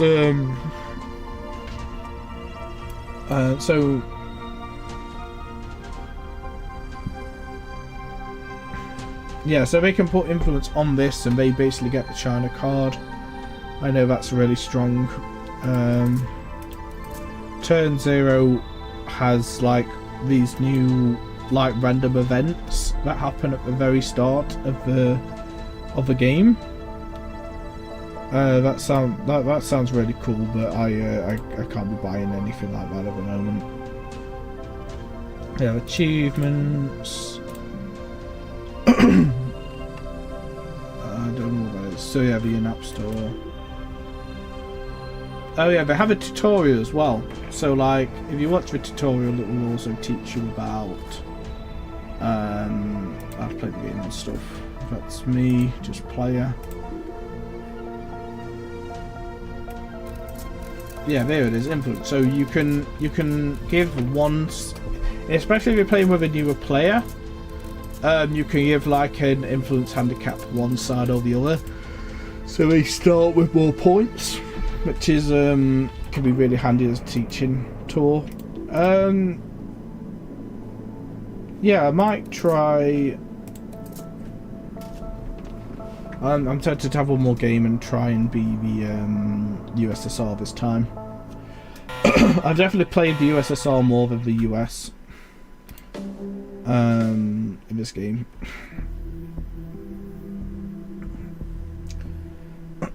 At first, the power you get as USSR is crazy. Like being able to go first all the time, and the powerful cards at the start of the game. But it can quickly run away from you.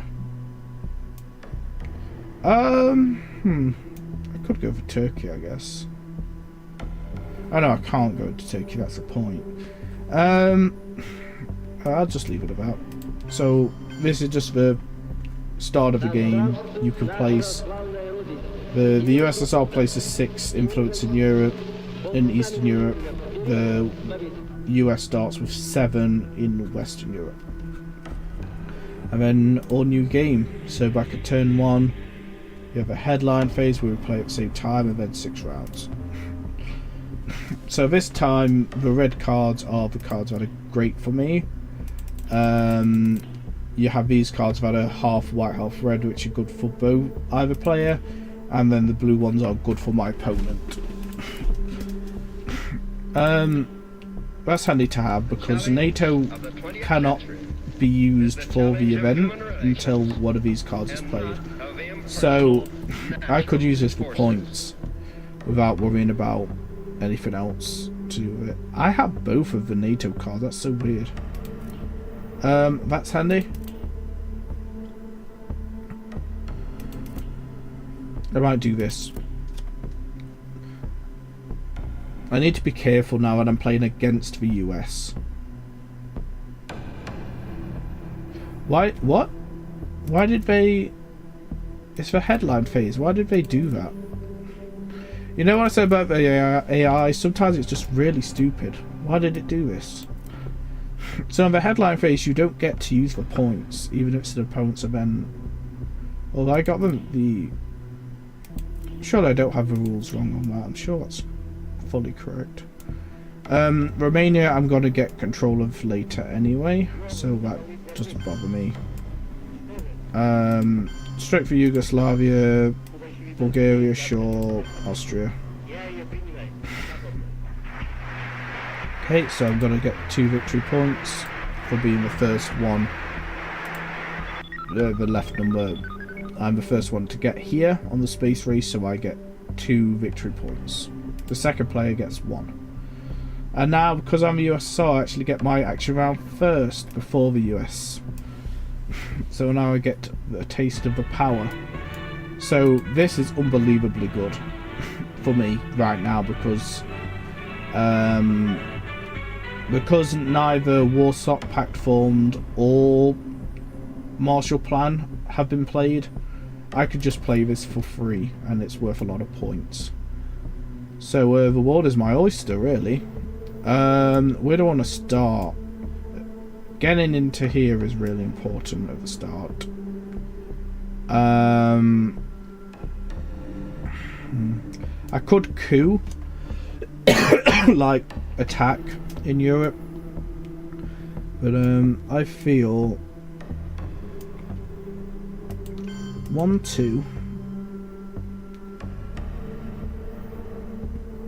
and then that would be handy.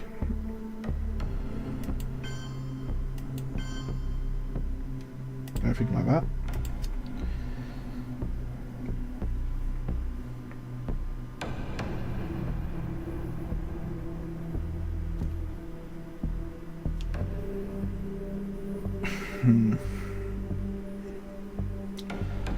What's their first move? Why they love playing my events? You know what? I'd go for it, bro. I'll have friends. And now they got a coup in Europe, most likely. They failed to attack Poland, so now DEFCON's at 4, which means Europe cannot be attacked or realignment rolled in. You know what? Okay, that's fine.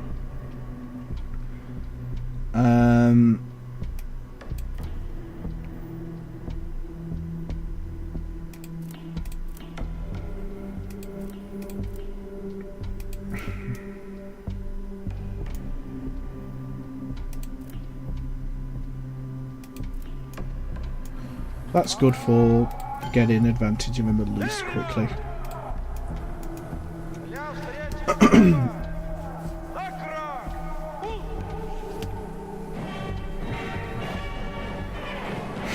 So I have an option. I could either attack, I could either coup the this country, or I could try and realign it and stop them getting. Okay, they're already there.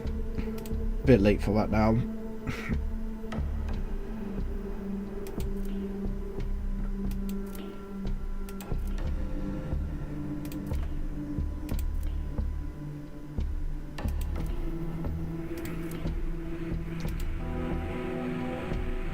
It's not bad. Yeah, okay, I got it. So this has done two things. It has connected me even closer to Asia. It solidified me in the Middle East, and it has completely, almost completely kicked them out of the Middle East. The only thing they have is that one point in Israel, and I'm going to make sure something gets done about that as well. Okay, they just feel like being a dick, I guess. Good for them.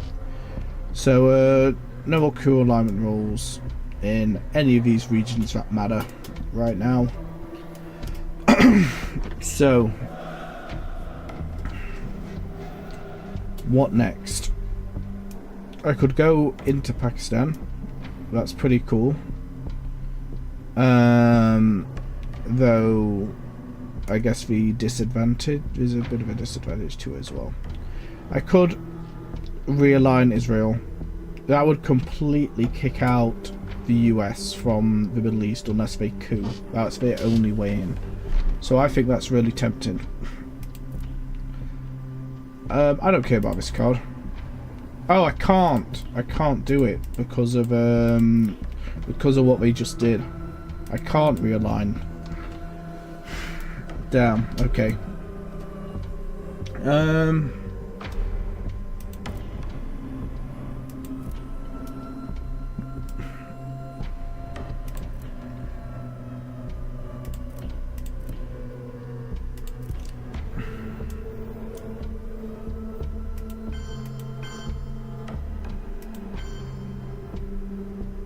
then one more point. Where would I want to put one more point? I could have Syria. That's pretty good. Yeah, I like that. And now they got to get to put one influence in 7 Western Europe countries. That's why I put an extra one in France, so they can't swindle it from me.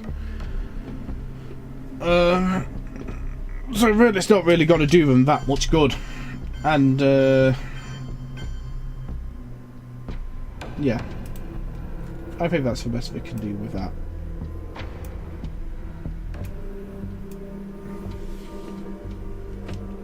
Wait for them to decide what? Oh, they're just gonna have to pass. No, wait, they can just... What's going on? Oh, it's their turn, sorry. Okay, this is my one.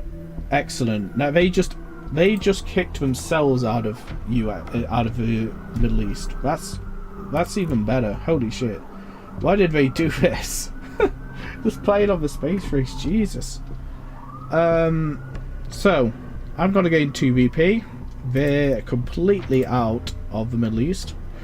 I think I'm gonna have an easy win at this rate.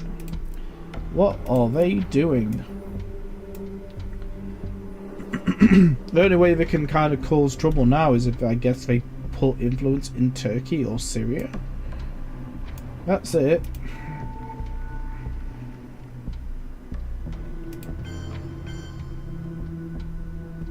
So Taiwan and Colombia. That's a really strange decision. I want to hold on to that card, so I only have to play 2 more cards. I could play one on the space race, like this maybe.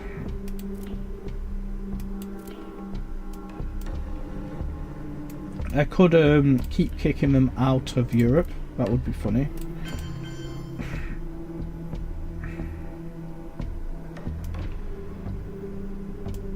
Yes, that's actually really funny. They are losing the game so bad. It's not even close so far. And it's just turn 1. Obviously it's still too early, but they must have had a shit hand. Okay, excellent, even better. Now South Korea is mine. Well, not quite, but it's not nothing to do with them anymore. What are they planning?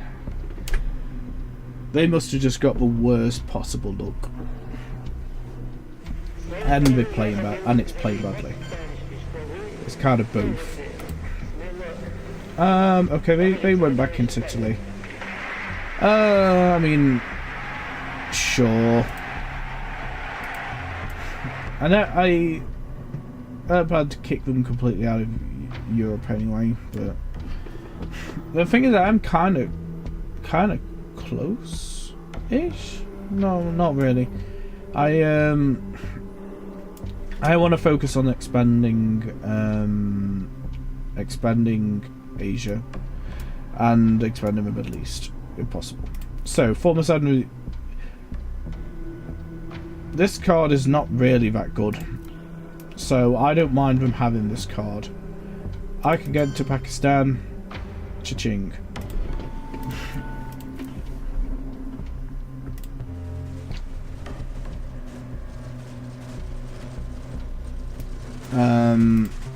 Obviously the one risk is that if they have that card, it's not going to be great. Oh, they had the Europe scoring card. 5 points for me. Look, I'm already at 11 and I need 20. And that was turn 1. But sometimes as the USSR you do get that kind of advantage in this early game. But they have played so badly. So badly. Now, there's a risk here. Normally I'd be like, oh excellent, release scoring card, I could get to 19 points. But as you saw in my last game, there is one card that the US player and only the US player has that negates the headline card that I will play. So that's the risk. Oh, I also draw the Indo-Pakistan War, so this has been a very, very good play for me. I'll play this. This will kind of stop them using their cards effectively. Oh, that's annoying, but yeah, it is what it is. Okay, now I'm going to score this straight away, or should I wait? If I just take one more country, and they don't manage to coup me successfully, it's risky. I kind of want to do it.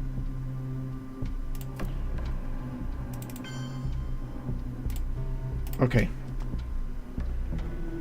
if they don't attack the Middle East this turn, this round, they lose.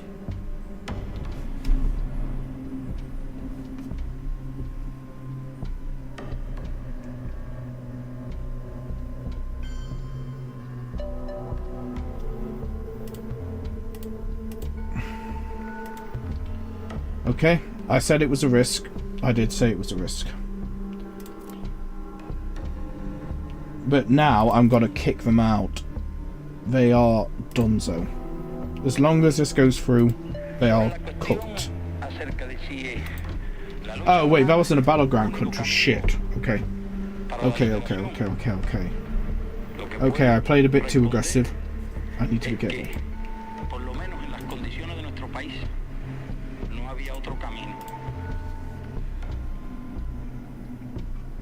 Influence. Okay. Where you going? Okay, that's fine. Now I'm going to play the China card. I'm going to take Lebanon. And just to be sure, I'm going to take Syria. And then what can we do about it? I guess I just have to secure one of these battleground countries. Okay. So now I guess I could have put one in Saudi Arabia or Israel. Maybe I should have put one in Israel. This is this should be the end of the game though. Yep, that's my event. I get Romania, and then they only have 1 point. 1 point. Their chance of this succeeding is very low. The game is over. Cha-ching. Look at that. Easy second turn win. And I screwed up and I still managed to win this one. So that's not bad. Players overwhelmingly crushed the corrupt forces of AI play. The game was ended by victory point track. Oh dear.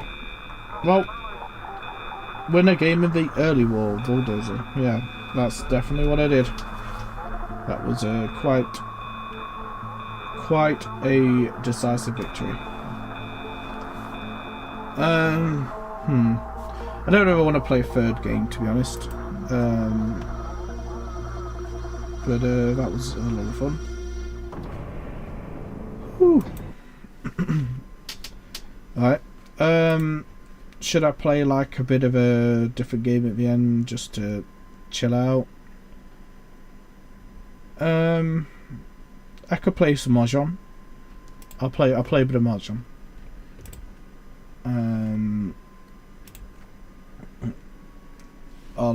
I'll change the title thing later.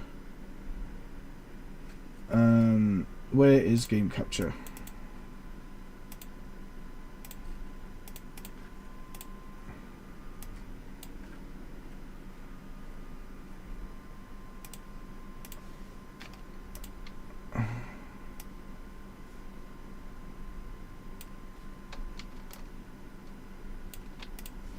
Okay.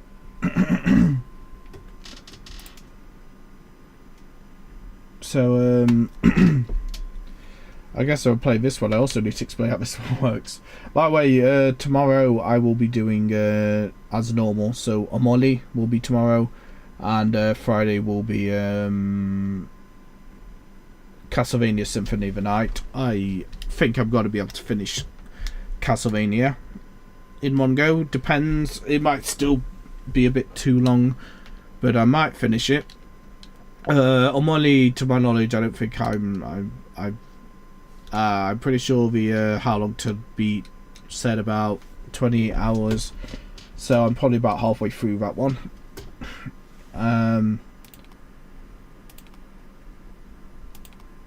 Is it me or does it sound really quiet? I don't tend to have a sound the music on for this. Yeah, but if I turn the music on and have my own music, that's not going to be any good because you'll be able to hear that. I guess I've got to play this game with music. Let's start a new game. If you've never played Mahjong before, I'll try and explain it as I go. But Mahjong is one of my favourite games. I don't know about this cat stuff. I very rarely play this version of Mahjong.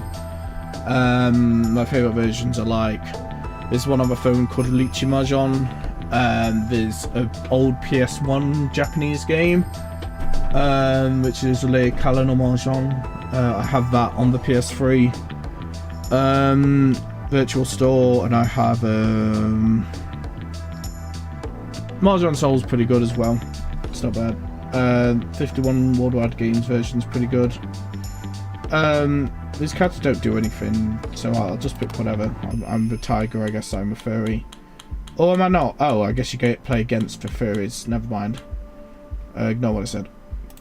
So, in Mahjong, the basics is you have a hand of 14 tiles, and you're trying to make a valid hand. What's a valid hand? There's like 20-ish valid types of hands. So it depends, but most of them follow the same kind of pattern.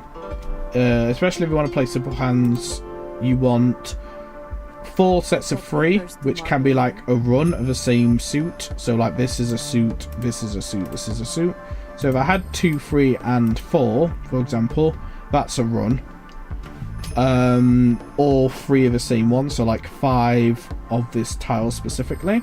Like I have this and this, these are 2 of the same. So you need 4 sets of 3 and you need 1 pair. That's a typical hand in Mahjong. There are different ones, but you know, I'm gonna be probably play most of my hands fairly safe today. That's how I'm feeling, but it depends what I will draw. So each turn you draw a tile and then you drop a tile in front of you. So this is like your public discard. You can use your opponent's recent discard in certain cases. You don't always want to do it because it opens your hand and you can score less points. But it's there. A key part of Mahjong that some people miss is that looking at your opponent's discard is one of the most important parts of the game. If you see what people are getting rid of, it tells you how many are left in the game. There's only 4 copies of each tile in you can't see it in this version. This is why this is not one of my favorites. But normally there'd be a wall here, here, here, and here. That's probably not showing up because you can't see my mouse. Oh, you can. Okay. Be quiet, dude. There's like a wall, and that's how many tiles are left. There's 4 of each kind, so if you pay attention to what your opponent's guarding, you know how many of each tile is left, and you know I'm south tile. Okay, that's fine.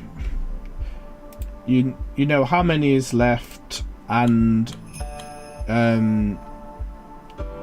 like I've lost my track of thought. Trader thought. Sorry. This is called a wind. The north wind is no good for me. It can be in certain hands, but I'm not that bothered about it. Lychee. Okay. So you declared Lychee. Lychee means you are 1 away from having a valid hand, from winning the round, basically. And it's like a public declaration of it. You also bet some points on it. So she might win the round quite soon, so I need to be fast, I guess. It's giving me the option to chi. Chi is when the person to your left drops 1 that could complete a run in your hand, so that's a 5. I could have a 5, 6, 7, and you put it in front of you. I'm not going to do it because the hand I have right now would not work if I did that. If you have these 1s or 9s, if you open your hand, you can really get yourself in bother. You want to be careful about opening your hand in this game.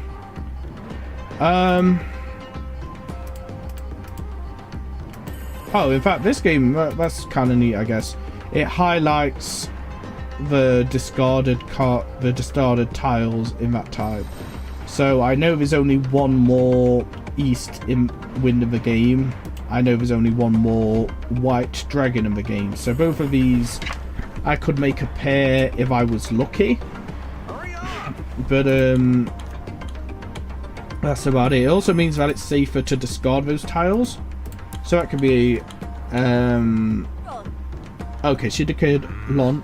Lon means the tile that player discarded, the dragon, is the last card she needs to complete her hand. So she says Lon, and now she shows her hand and she scores her hand, and the points she scores she takes directly from the player she declared Lon on. So all the points she's gonna gain here, which is 7,700, she takes from Haluto, which is this guy. So now Sophia has gained the points that she took from him, plus she declared Lychee, which means you gain 1,000 more points if you win. So that's pretty cool. Well, yeah, 30,000. So me and the other player are not affected by this. We stay at the same points we were. So that's one round of Mahjong. So a typical East and South game, which is the standard, is 8 rounds. However, if the player who is the East win, which is me this turn, if they win, they score more points if they win, and they get to play another round as the East, so the game might go on longer. But if the East player loses, they lose more points than they would normally lose. So it's a that is awesome. A set of 3 dragons of the same kind is really strong. Same with the winds, especially if it's what's called a seat wind, which is either the wind you are, which I'm East, or the wind of the round, which is East. So it would be, if I can get the others of this set, I'd be eating good. I'm going to discard this because I have a few of this suit. Same with this. This one's just kind of standing on its own. I want to get rid of it. I just drew a second Hatsu. Is it Haku Hatsu Chun? Yeah. So Hatsu. So Chun is the red dragon, Hatsu is the green. If I could get one more of this, I'm gonna have a really superb hand. I'm very close to having something worthwhile. I'm gonna discard the East because someone already discarded one of them, and I only have one. It's not really helpful this hand. There we go. That's perfect. So it's giving me an option here. So my opponent discarded this, which is what I have. That's the last one in the game. I can choose to pawn, which there's no point really, or I can can. Can is when you gain, when you have 4 of the kind, and then you draw an extra one to make up for it. It's worth more points. There's 2 scoring systems in Mahjong, like Lychee Mahjong. So it would give me more points. However, if it's from one an opponent discarded instead of one I drew, it would open up my hand, which would be worth less points depending on the hand I make. So it depends in this case. I think I'm going to ignore it, though it is tempting because it would have been worth some good points. Okay, so that's really good. This will complete my triplet of the Hatsu, and now I have triple of green, triple of red.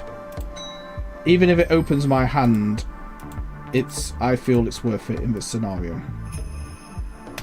Discard.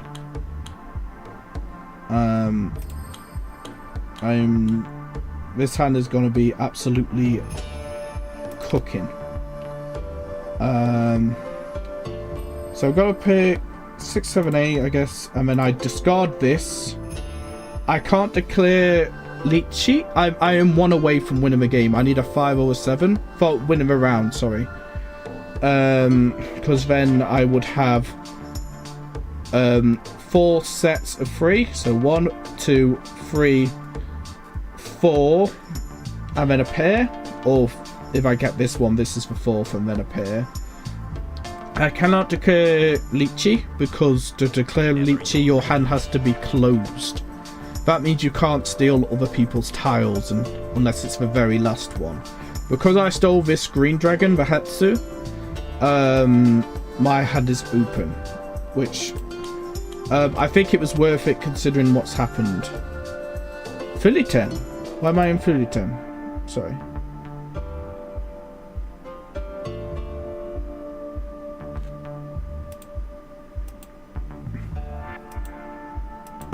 What happened here? Philly 10? But I don't have it in my Discord.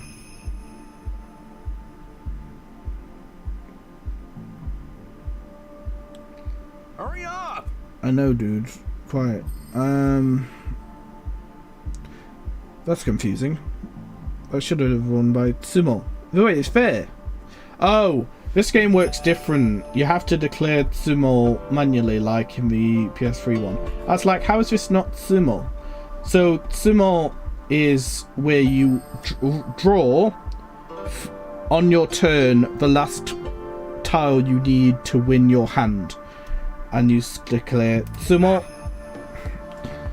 and that ends the round. So now I score my hand, and unlike Lon, where you gain it from a particular player and you steal all your points from them, all the points you gain are given to you equally by every other player on the table. So, for example, mine was 2 hands. So my hand score was 1300. I wish I could have got those whites, but oh well. So I got 1300 on points. Oh, sorry. Right, so yeah, no, I take 1300 from each player. So I will gain 3900 points, and each player will give me 1300 to equal 3900. That makes sense, but yeah, it's pretty good. So this Fu system is the second scoring system. Like, Han is the major one, but Fu can earn you a lot more points as well. So that was actually a pretty good hand. I would say I was pretty happy with it. It's a shame when you have to open your hand, but in this situation it was, the benefits outweighed the negative, like the lost points. And the other thing is, because I was East and I won the round, we have another round where I am East, so I get to be East again. And I got more points than I normally would have because of my wind. So it's looking pretty nice so far. I don't really know what direction I want to go with this hand, to be honest, but I might just go with that for now. So 1 East has been dropped, so that's a shame. That will complete my 2, 3, 4. I'm quite happy with that. If I could get a 4, 5, 6 or something similar. In this situation I might drop the East. It could be maybe a bit preemptive, but especially because of how good it is for me, but I feel the second one has got to drop any second. I don't fancy my chances of drawing it. This is awkward. I don't really want to discard the dragon so much. I could go for a simple hand. Oh my god, that's nuts. So you could either drop this or this. But if I can, what I'm looking for is a particular hand. So my hand is closed, so that's why I can lychee. So I'm 1 away. So I nearly have a 3, 3, 4, 4, 5, 5. In fact, I do have that. So what I need is either a 3 for this, or a 6. So if I have a 3, it's 2, 3, 4, 3, 4, 5. If I get a 6, it's 2, 3, 4, 4, 5, 6. So let's discard. I'm in Lychee. So when you're in Lychee, you have to discard the tile you just drew. You cannot change your plan once you go into Lychee. Lon!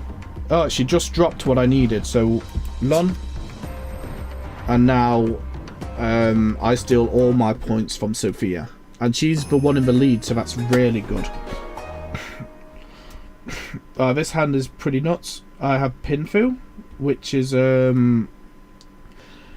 it's hard to explain this. It's a valid hand where you score 0 Fu, which is the second scoring system. That's so you can't have a 3 of a kind. You have to have like your sets of 3 have to be runs and then a pair. That is Pinfu. I get a hand for declaring Lychee. That's why it's really powerful.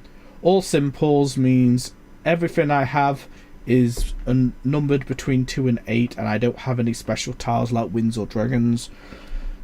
I forget pure double chi is this, because I have a 3-4-5 and a 3-4-5 of the same suit, and my hand is closed. That is called Ipeko. Yeah, pure double chi. So that hand is really good. 1200 and I don't what's a counter bonus. I'm not quite sure on that actually. So look how many points I've just took away from. I've took 12,300, and I even gained 1,000 for my Lychee bet. So I have scored a lot. I am very much in the lead. And because I was east, I go as east again. So the gravy train keeps running unless I mess up. So this hand, west isn't amazing, but I have 2 of it, so it's whatever. I could have discard for 1 or the 2, but I kind of want to discard the 2. That's amazing. I just got a second tune, the red dragon. I'll get rid of you. This is going really good. Like unbelievably good start. I don't want to open my hand, so I will not cheat. Yep, discard that. That's pretty safe. Yep,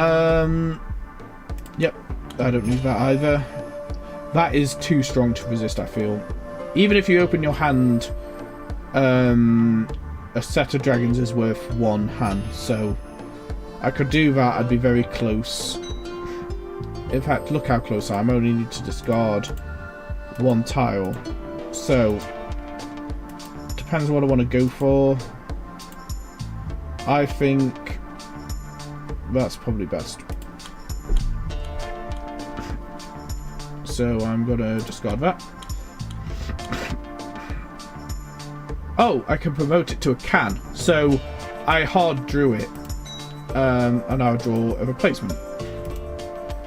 This is worth 16 Fu by itself. It is very, very good. It doesn't matter, it's the same. Nothing yet. Where does it say in this version? Oh, there's 26 left in the deck. So, still sitting pretty. That's still good. Bang, bang, bang. I don't need to chi. That's not going to help me. So, I could run this. I think I want to. So, once again, I take all my points from this player, and he is this person in second place, so that's perfect. So there's my 16 Fu that I mentioned for a 4 set of terminal of dragons that are open. I've got the simples. Well, I've got a triplet of the same tile, so that's worth 2 Fu by itself. Self draw or open hand. Yep, 20. So that's me. And I got a hand for the can of dragon. So yeah, I'm doing very well. So you'll see now we're in East 2, round 5. And that's because I keep winning as East. I'm extending the game by a good margin, to be honest, because I just keep winning, like that annoying guy from 2.5 Men that I don't care for. Let's see. I think the West is probably the least valuable tile I have here.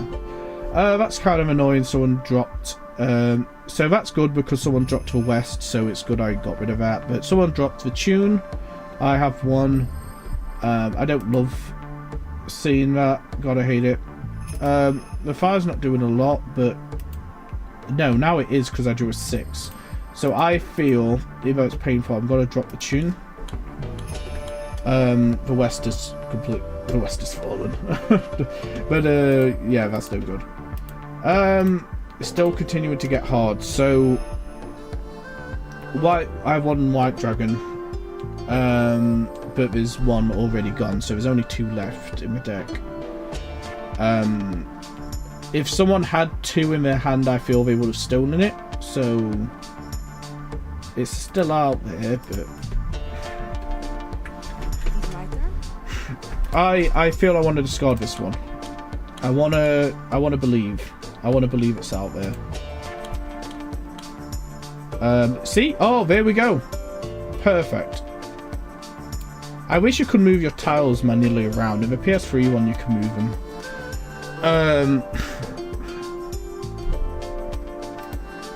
I haven't seen any Hatsu. Haven't seen any. Oh no, there's an East.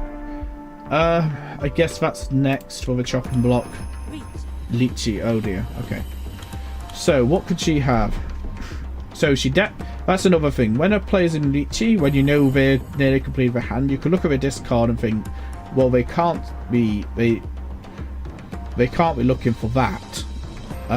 Anything that's on there is guaranteed to not be the tile they need. So this too is completely safe for me to discard. This cannot win her the game. So that's the way that player information can, like, discard information can really help you in this game. That's risky because if she needs the Hatsu, she could get a lot of points from me dropping this. However, I don't know. Whenever you're ready. I'm thinking, dude. Hatsu or Loku. Hatsu, I'm gonna discard the Loku. Shit! Oh wait, no, it's self-drawn. It's fine. It's fine. It's fine. She drew it herself. It's not the one I discarded. So I'm not gonna get. I will get more punished because I am the East Wind. You're gonna see down here. So she's got a Mangan because it's worth 5 hand. I had a Mangan just earlier. Don't worry too much about that terminology if you're not familiar. But see, I'm losing a lot more points because I am the East. So that's the risk I take. So, but really, all things considered, considering how many things I've scored, I'm still looking pretty good. So, yep, now I'm the North Wind, obviously. The East has passed to her. So I really don't want her to win now. Could that be bad? Let's just start with this. This is simple enough. I now have a 7, 8, 9. I'll get rid of a 3. Hatsu's dropped. Right, 2, 4, 5. That's not about 7 and 9, 2. So I could get rid of this, maybe. I could pawn this. That would guarantee I have at least one hand, and I can open my hands safely. Considering my hand has a lot of terminal, I feel like I want to do that. Now what? So I'm gonna have to discard the other Y. I feel it's not necessarily the case I could have discarded the 2, but I felt, considering my options, it was the safest move. Which the safest move is not always the right move, don't get me wrong. But 4455, that's not bad. 795589. Oh no, but see, yeah, that's not ideal because there's only 5 left in the deck anyway. Oh, and I just drew it. Of course I just drew it. Why would I not draw it right as I say that? I've got a pawn, and I'm going to get rid of this. Now I just need a 7 to complete this, and then I can win. Okay, discard. She is no good, I ignore. She's gonna pawn that. Nope, no 7s. 7 to the 7.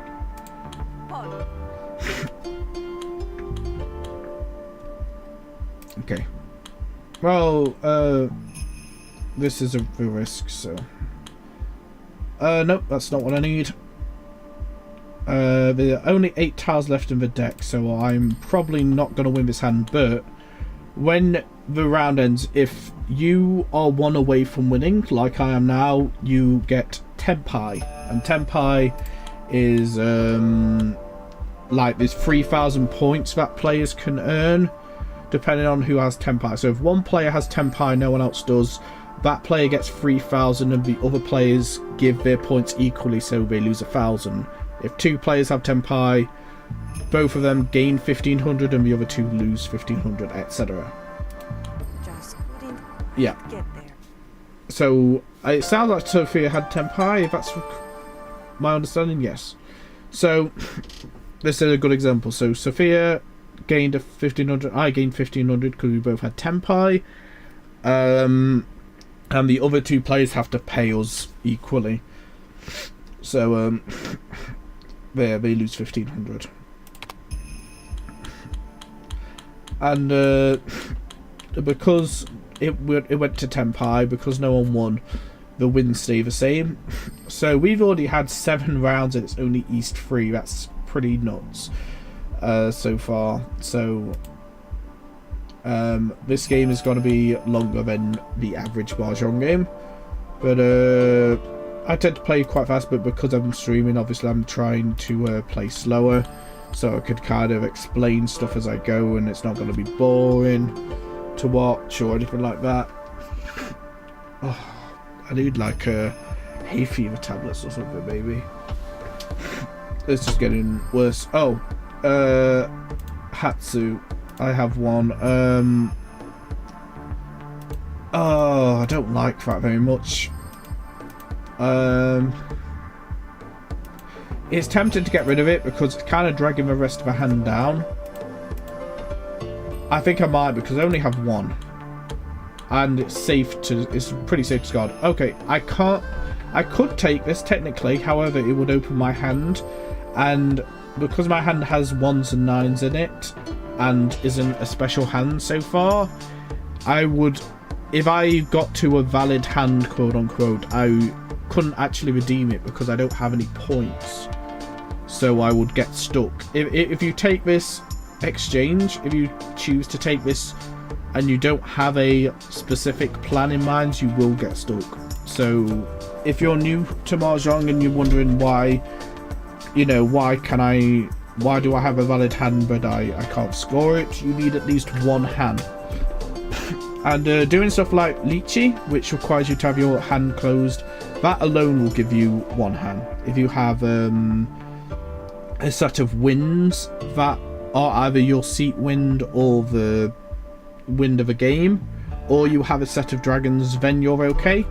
I do not in this case, so it's too risky. I have a north that's really handy normally. I haven't seen any 8s drop down. I think I want to abandon the 9 strategy because 1's already gone. I want to try and get an 8. And I'm kind of hoping for the north. Oh, that's unfortunate. If I had held on to that Hatsu, I could have had a pair at least. Not anymore. Oh, I buggered myself a little bit here. That's no good. There's only one left in the deck. I already discarded a west, so don't want that. That's kind of safer than the other way round. I might do that, so I'll get rid of a 9. And now I could get a 6 of dots, maybe. Again, for the same reason, I don't want to take this. Because I could trap myself. But there are valid hands that let you do that, so do make sure you read the rulebook with this game. It will tell you about some valid hands that would still let you store points, so you could choose to open if you want. But if you're a beginner, just be, careful, mindful, I guess, of that stuff. I don't feel this helps very much. I kind of would prefer a 4. I could have a 1, 2, 3, 4, 5, 6. This isn't the worst, because if I get rid of the 1, I have an all simples. Considering there's only 23 left in the deck, I'm tempted to make this decision now.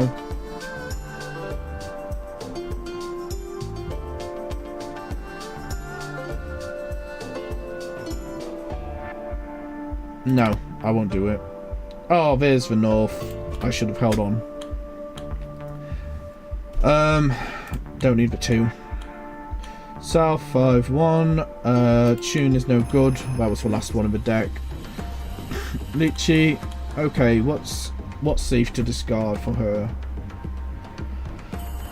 I think she's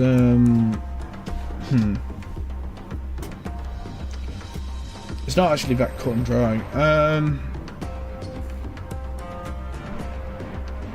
How many 6s of dots are left in the game? They're still all there.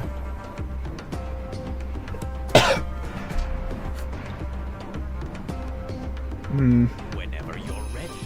I'm aware, dude. That's safe to discard. Ignore. Oh, she won from that. Well, at least I'm not losing points, I guess. But she's second place, so I don't feel great about that. Plus, she's east, so she's got to get even more. So yeah, 4,200 plus 1,000 from the Lychee. Now she's closer to my total, which I don't love that. Plus, I've got to go yet another round because the east just won.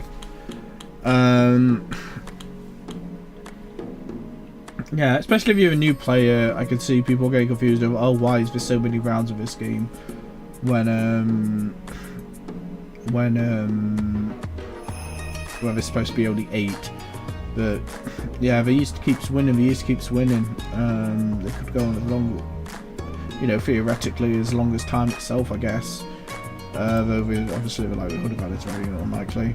I don't feel like going for any 4 from the shenanigans. I don't think it's gonna happen. It's not good enough to try anything like that. 4, 5, 7, 9. I could get rid of this. At the moment, this hand doesn't really have anything particularly special in it. Nothing that makes go, oh, maybe I should go in this direction. I kind of want to get rid of some of the terminals. I want to simplify this hand because I feel like this hand is kind of garbage. There's like, I don't see any good lines so far. That's no good. So this is another one, right? So you could pawn this and open your hand. However, south is not your wind. It is not the round wind. I would not bother unless you know for sure what plan. So that was the other south. So that means this is guaranteed to be a pair. I cannot get better than a pair with that. So I should make a conscious note of that when I'm discarding things. That's not going to get any better than it currently is. I'm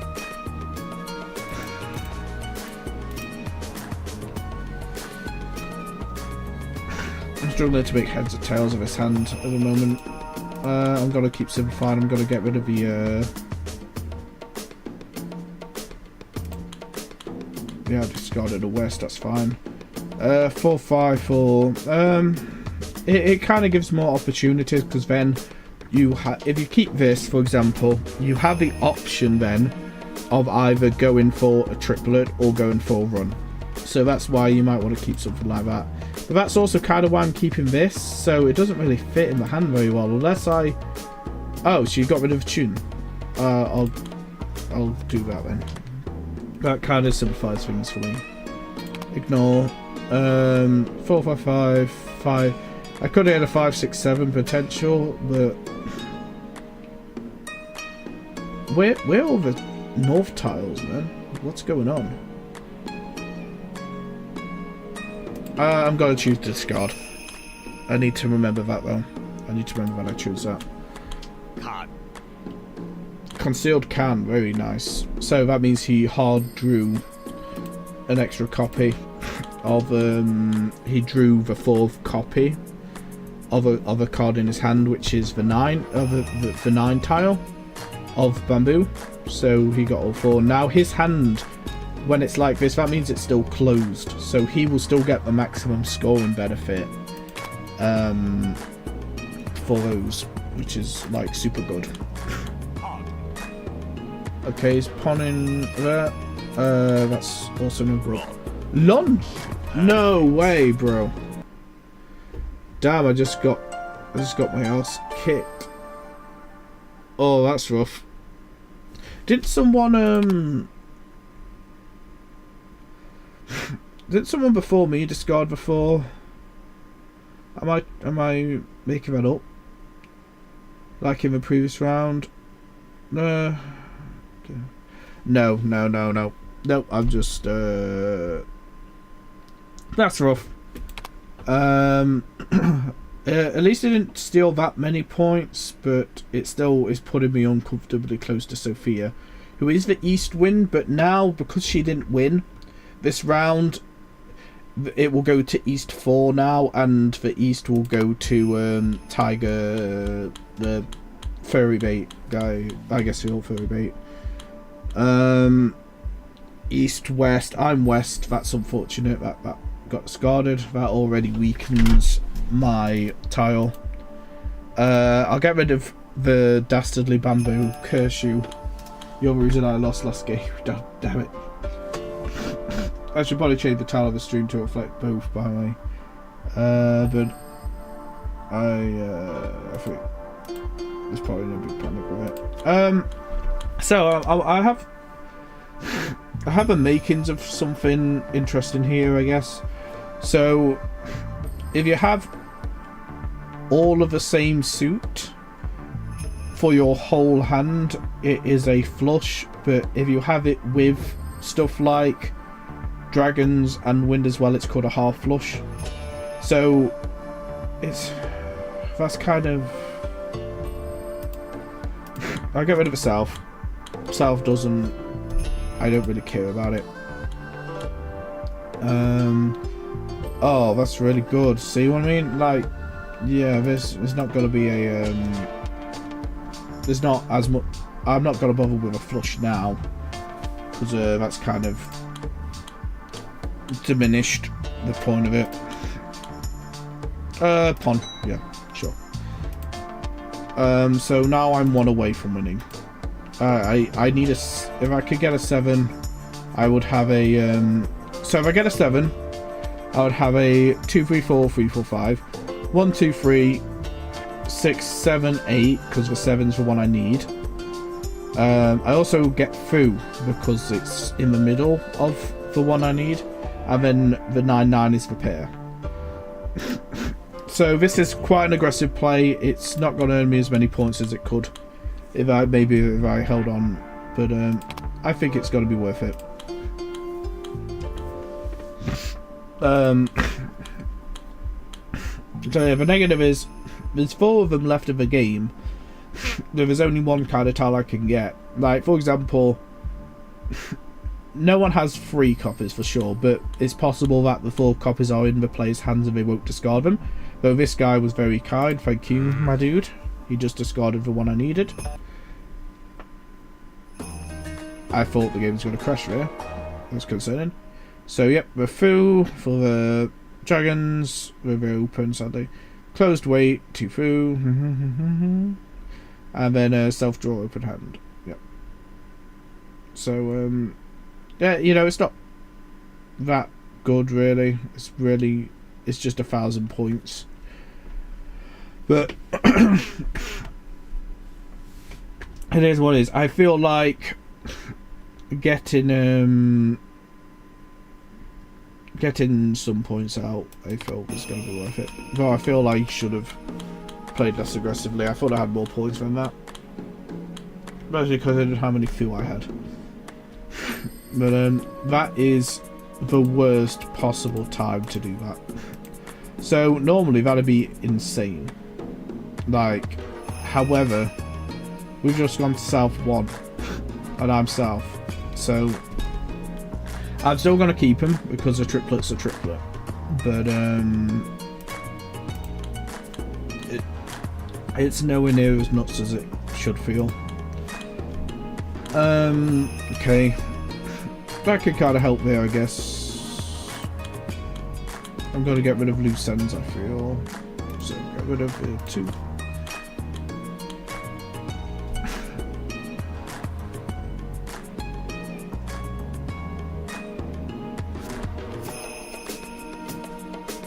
Doesn't help a hand much.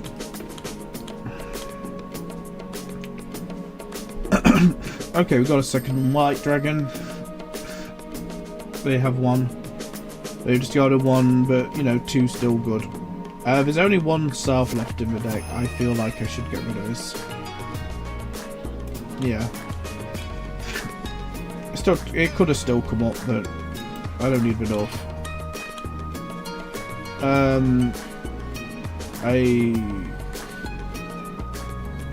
I don't really want to open this hand.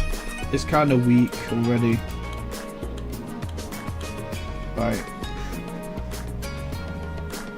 Lychee. So now I can either go for the 1 copy of the 2 for the triplet, and the 1 copy of the dragon, which would be really strong, or I could go for the 3 with his 4 of them left. So this one's less likely to win me the round in a way, because there's less options. But there's a chance I could get that delicious white dragon, and that would be really good. That would be pretty good. Otherwise, the hand's just going to be kind of fuck it. We're balling. We're gonna go broke or go home. So let me just give this game actually not bad. Hey, well, so okay. Here's a decision. I could either Lon, and then there we go, I score my hand with the 2s, or I could pass and hope that the last white dragon is dropped, but that's really risky. How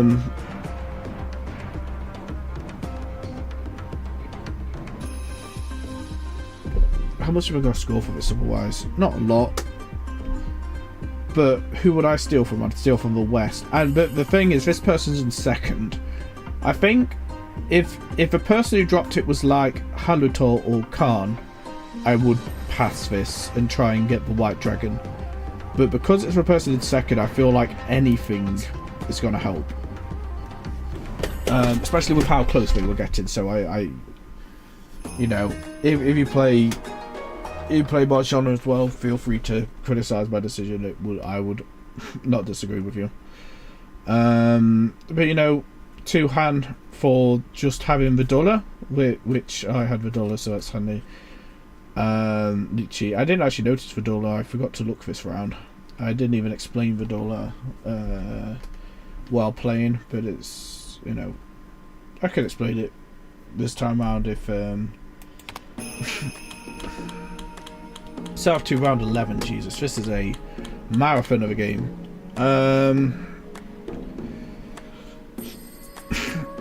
It's so weird because, yeah, it's weird seeing the dollar here, but you see like there's a 4 with bamboo. The next in the sequence is called the dollar, and that is worth extra points.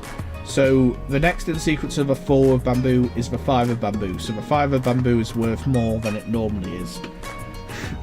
And this something called Ula Dollar, which is the stuff underneath, which you don't know about. So it's hard to really play around it. So normally I'd discard this for sure. Because the 5 is especially valuable, it's you know, it's not as safe as a bet. So I'm gonna discard West. I don't think the West is gonna help me that much. I'm still willing to get rid of this if it's gonna help the hand. So I'm not married to the hand, obviously.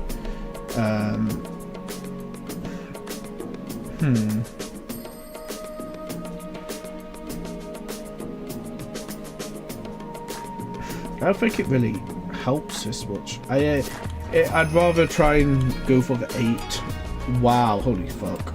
And I'm the East, so that's great. Pawn. Yeah. Shall I open my hand?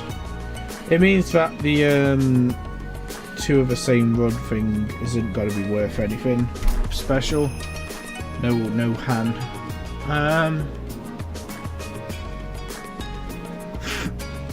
Yeah, but she's still the second person's.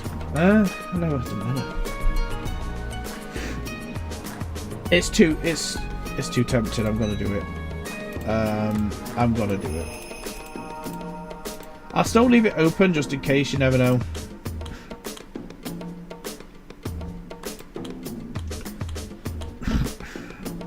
North.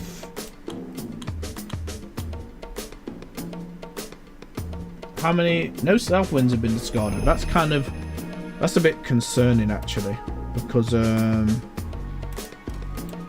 yeah, that's really concerning because if someone has some in their hand and I drop that, that's gonna be like bon appetit for them.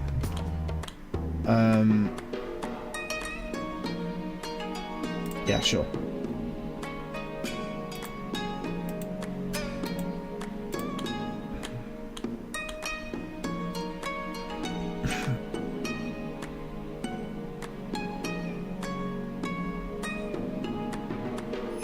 Only 9. I mean, no, but I only have 1 9, then that's probably not going to help. Okay, now I'm close. So,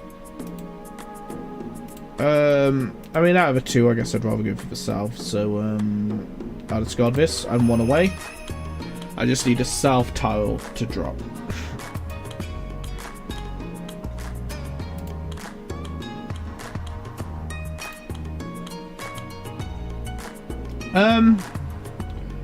I mean, my hand is open, so I might as well canvas, right? Why not? Fuck it. But if a hand's open, you can, you know, just fucking go wild, I guess. Damn, where are these fucking souths? Come on, someone is holding these motherfuckers. I know that's what's happening. I have a concealed can. That's kind of cool. Right, how many? I'm super concerned. No! No! Oh, that's rough. I mean, it wasn't me she attacked, however, she's the one in second place, so I don't like that at all. She is not the Eastville, I am the East. But, damn. That... Oh! Not happy about that. But, South 3, okay. Just 2 more rounds, unless the East player wins. And if the East player wins, I've got to scream, because it's this motherfucker over here. So 1 2 2 2 5 1 6 8 9 S Haku.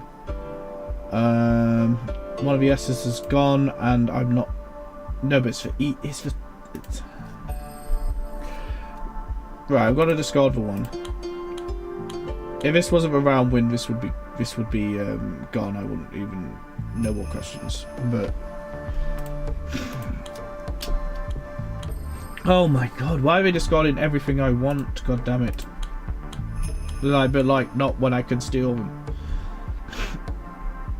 Okay, the phone I have battery. I can still see. I could actually see the chat room, but so it's fine. Man, oh my voice is still clear enough because oh god. 1 2 2 5 5 7. I could get rid of a north. Yeah, there's no point. There's only one left in the deck. Yeah. No. No, I can't open this hand. I don't love it. But, yeah, okay. They discarded it, so that was a good play in the end, but... East is no good. Lon? Oh, on him. Well, that's fine. These are the, like, 2 lowest players, so... This should help secure my lead.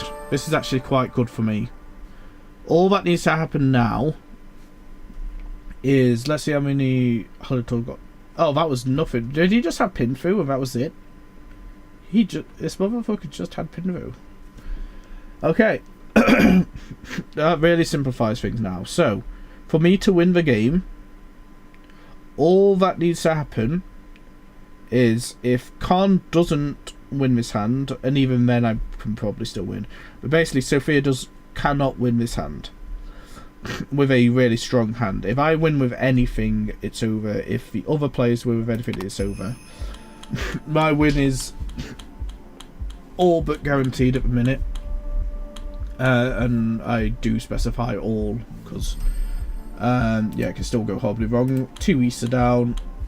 Safest play in the world. Shame that that's gone. And I'm the West, so that's gone. God. Okay, well, I'll get rid of this. I want to play the safest hand I have access to. 468, 244, 468, 358. Get rid of you. That could help, I guess. I don't want to get rid of that. West, like I said, I don't need to have a good hand, I just need to have a hand, so the terminals are kind of more expendable than they would normally be. Like the special tiles.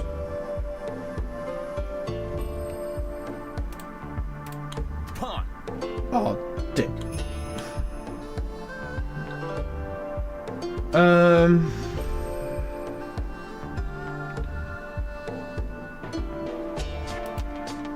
I'm so close to having things, but I have nothing.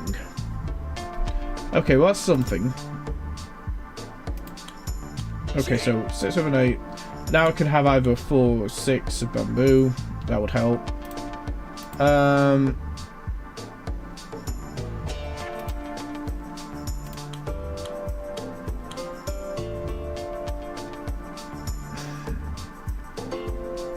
I can't do that.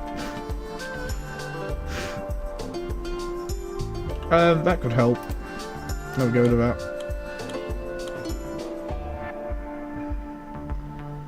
Nope. That's still good. Okay. This is a pretty safe game so far. That's tempting. But I know I'd have to get rid of this, so. But that is 6. No.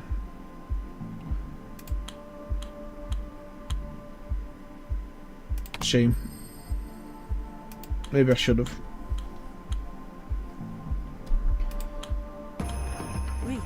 Oh dear. See, this is what I was worried about. Okay, well, there's only so many tiles left in. I'm going to play. Right, so I'm gonna do this. I'm gonna go 4. So right, if I go 4, 5, 6. I need to get rid of a 9 basically. So 8, 7, 6, 6, 7, 5.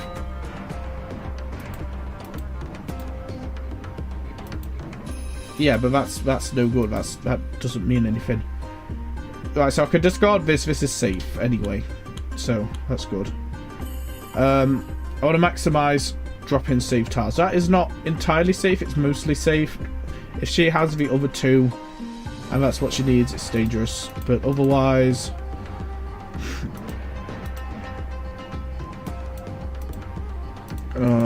it's nothing like super duper super safe.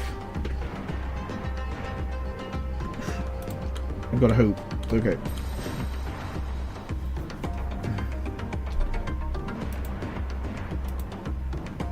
None of those are safe. 4-4, 8-8, 7-8, 3-5-5. I just looked at that. Okay, thank God.